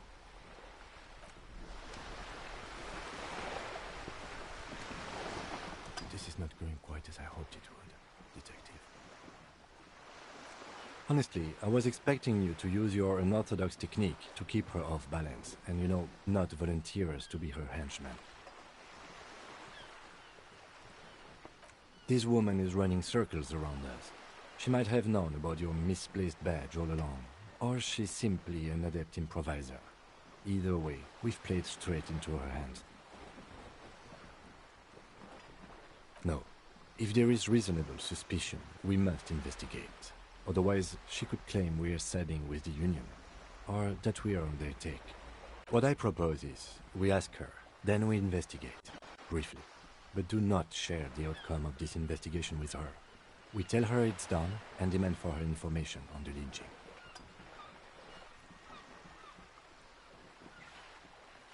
Oh, that would be fantastic, but do we have the time? The world is large and your badge is 8 by 6 centimeters. You could request a new one from the station, but that would literally take months. You're back. Good. What can I help you with? This reality. Ah, yes, the episode. Sounds like an acute case of encephalopathy, now that I think of it. Don't be phased, madame. He functions perfectly well. He only needs a lowdown on all of it. We may be here a while then. Ask away, officer. I'll help however I can. All right, we're in. I know these all look good, but begin with the first, okay? We're in Martinez, baby. A casual term of endearment popular among the 50-plus crowd. It's a disco holdover, pay it no... Aren't we all? Martinez is a district of Revachol. A very small district tucked away near the industrial harbour. North of the 881 and Jamrock. You would be excused for not knowing about it. Unimportant, they say. I'm not a good ambassador. I've only been here once before. As a teenager. As I told you, it's not really a sea, it's the Bay of Revachol. Yes, we're off Caillou, as you already know. Imagine a pebble. A smoothed over... It is clear this pebble is of enormous value to her.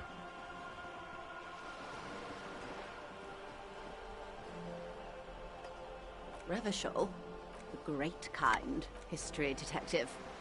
They built this city to the nations of the Occident, or migrant workers from Seminine and Ile-Marat, depending on your creed, in the DeLorean century, 380 years ago. They say it's where the terrible questions of our time will be answered. By that I mean conflicts. We are standing on a fertile, self-sufficient island able to sustain up to 200 million people in the middle of the Insulindic Ocean, the world's connective tissue. It's where the money is. Oh, we're quite a way off. About... A sparkle of lights on the horizon, like evening stars above the curve. 22 kilometers from the center of the world. That soldering iron is the bank of the world building. The bottom floors are Insiacom. Coalition government, Insulindian Mission Command.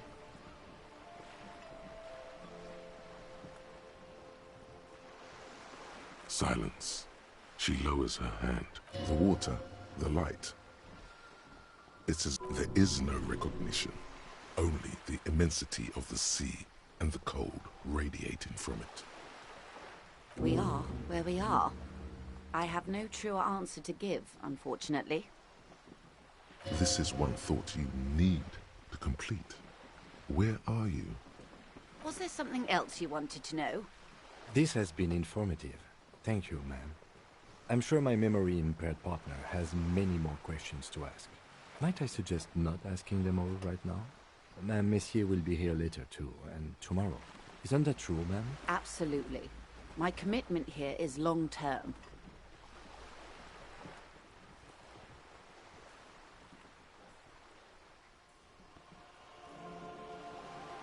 It's better not to eat all your... Indeed. I'm always at your service. Glad to have been of assistance. The little that I know.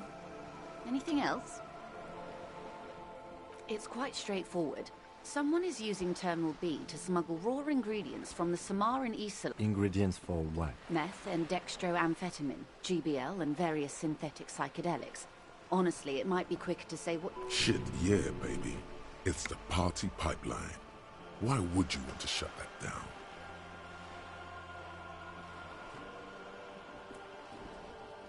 Yes, but you won't get anything out of Evrat and the Dock Workers Union. Still, the lorries. Someone needs to move the ingredients from the harbour into the city. Once they reach Jamrock, they're distributed to a network of local manufacturers well beyond our grasp. But in transit, they are vulnerable. Perhaps you've noticed that a number of lorries are tangled in a traffic jam at the roundabout just now. Interview the drivers who are still hanging about. One of them might be waiting for a crucial shipment. Her irises are light green, like the River Esperance in bright daylight. I'll be explicit. If you find this driver, I will share company secrets with you.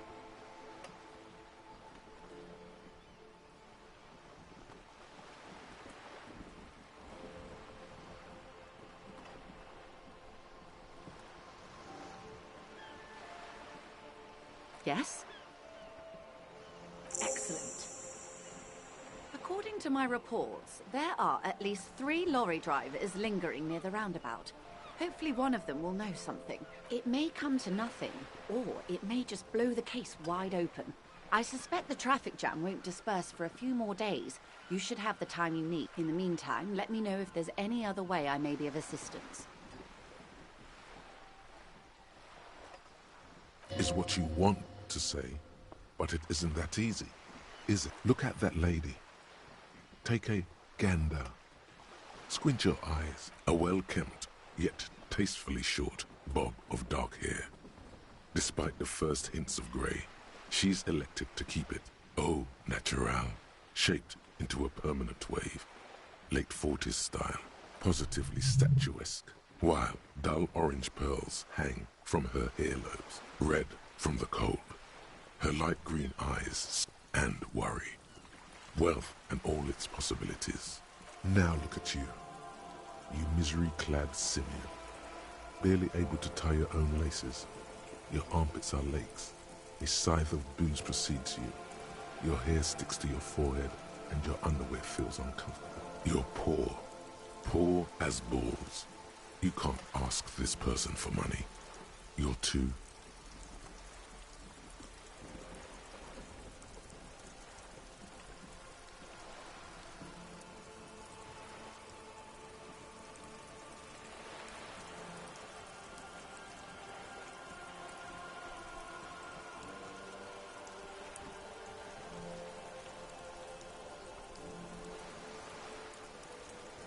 Oh, but you are. Too ashamed to ask this person for money. Too scared. As I was saying, if there's any way I may be of assistance, please don't hesitate to ask.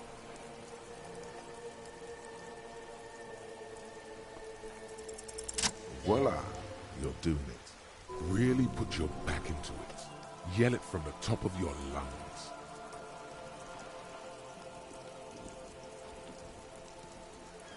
Of course. How much do you need? She's surprisingly nonchalant about this. Could it be that she somehow knows more? That's a good sum. Not too small, not fantastically large. She removes a few notes and hands them to you. The paper is cold and oily to the touch. There must be about 200 real in that zip bag. Maybe a little less. So, I hope I didn't just bribe you, officer. It may not be technically illegal under the Emergency Act, but still.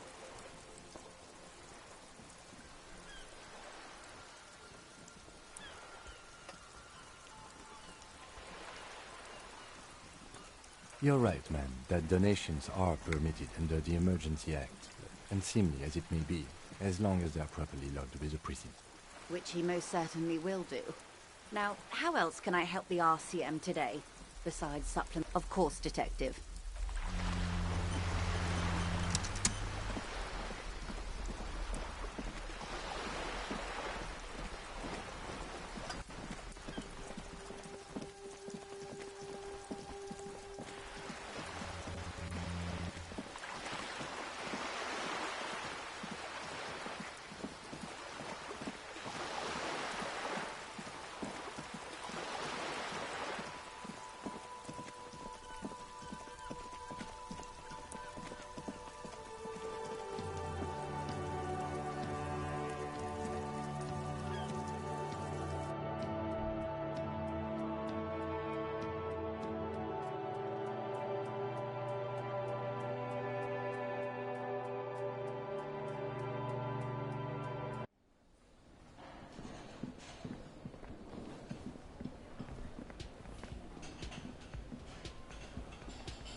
Can I help you?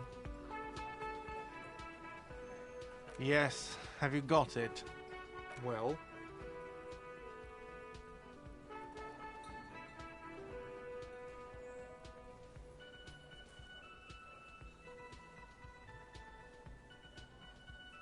Great. Thank you, officer. That's all I wanted. Payment for services rendered. It's good you paid before 9 p.m., or your door would have been locked electronically.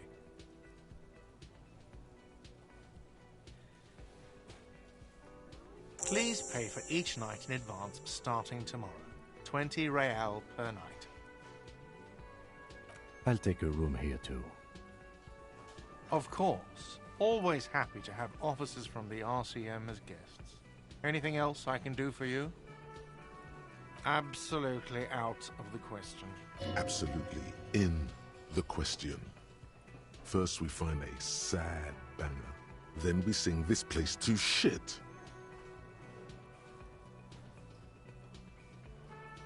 Another thing. Great. Yes.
The tear machine stands in the corner.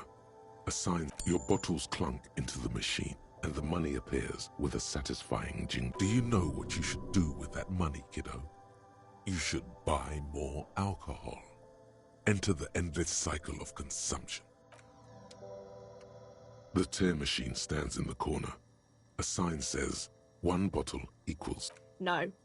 You need tear to use the tear machine.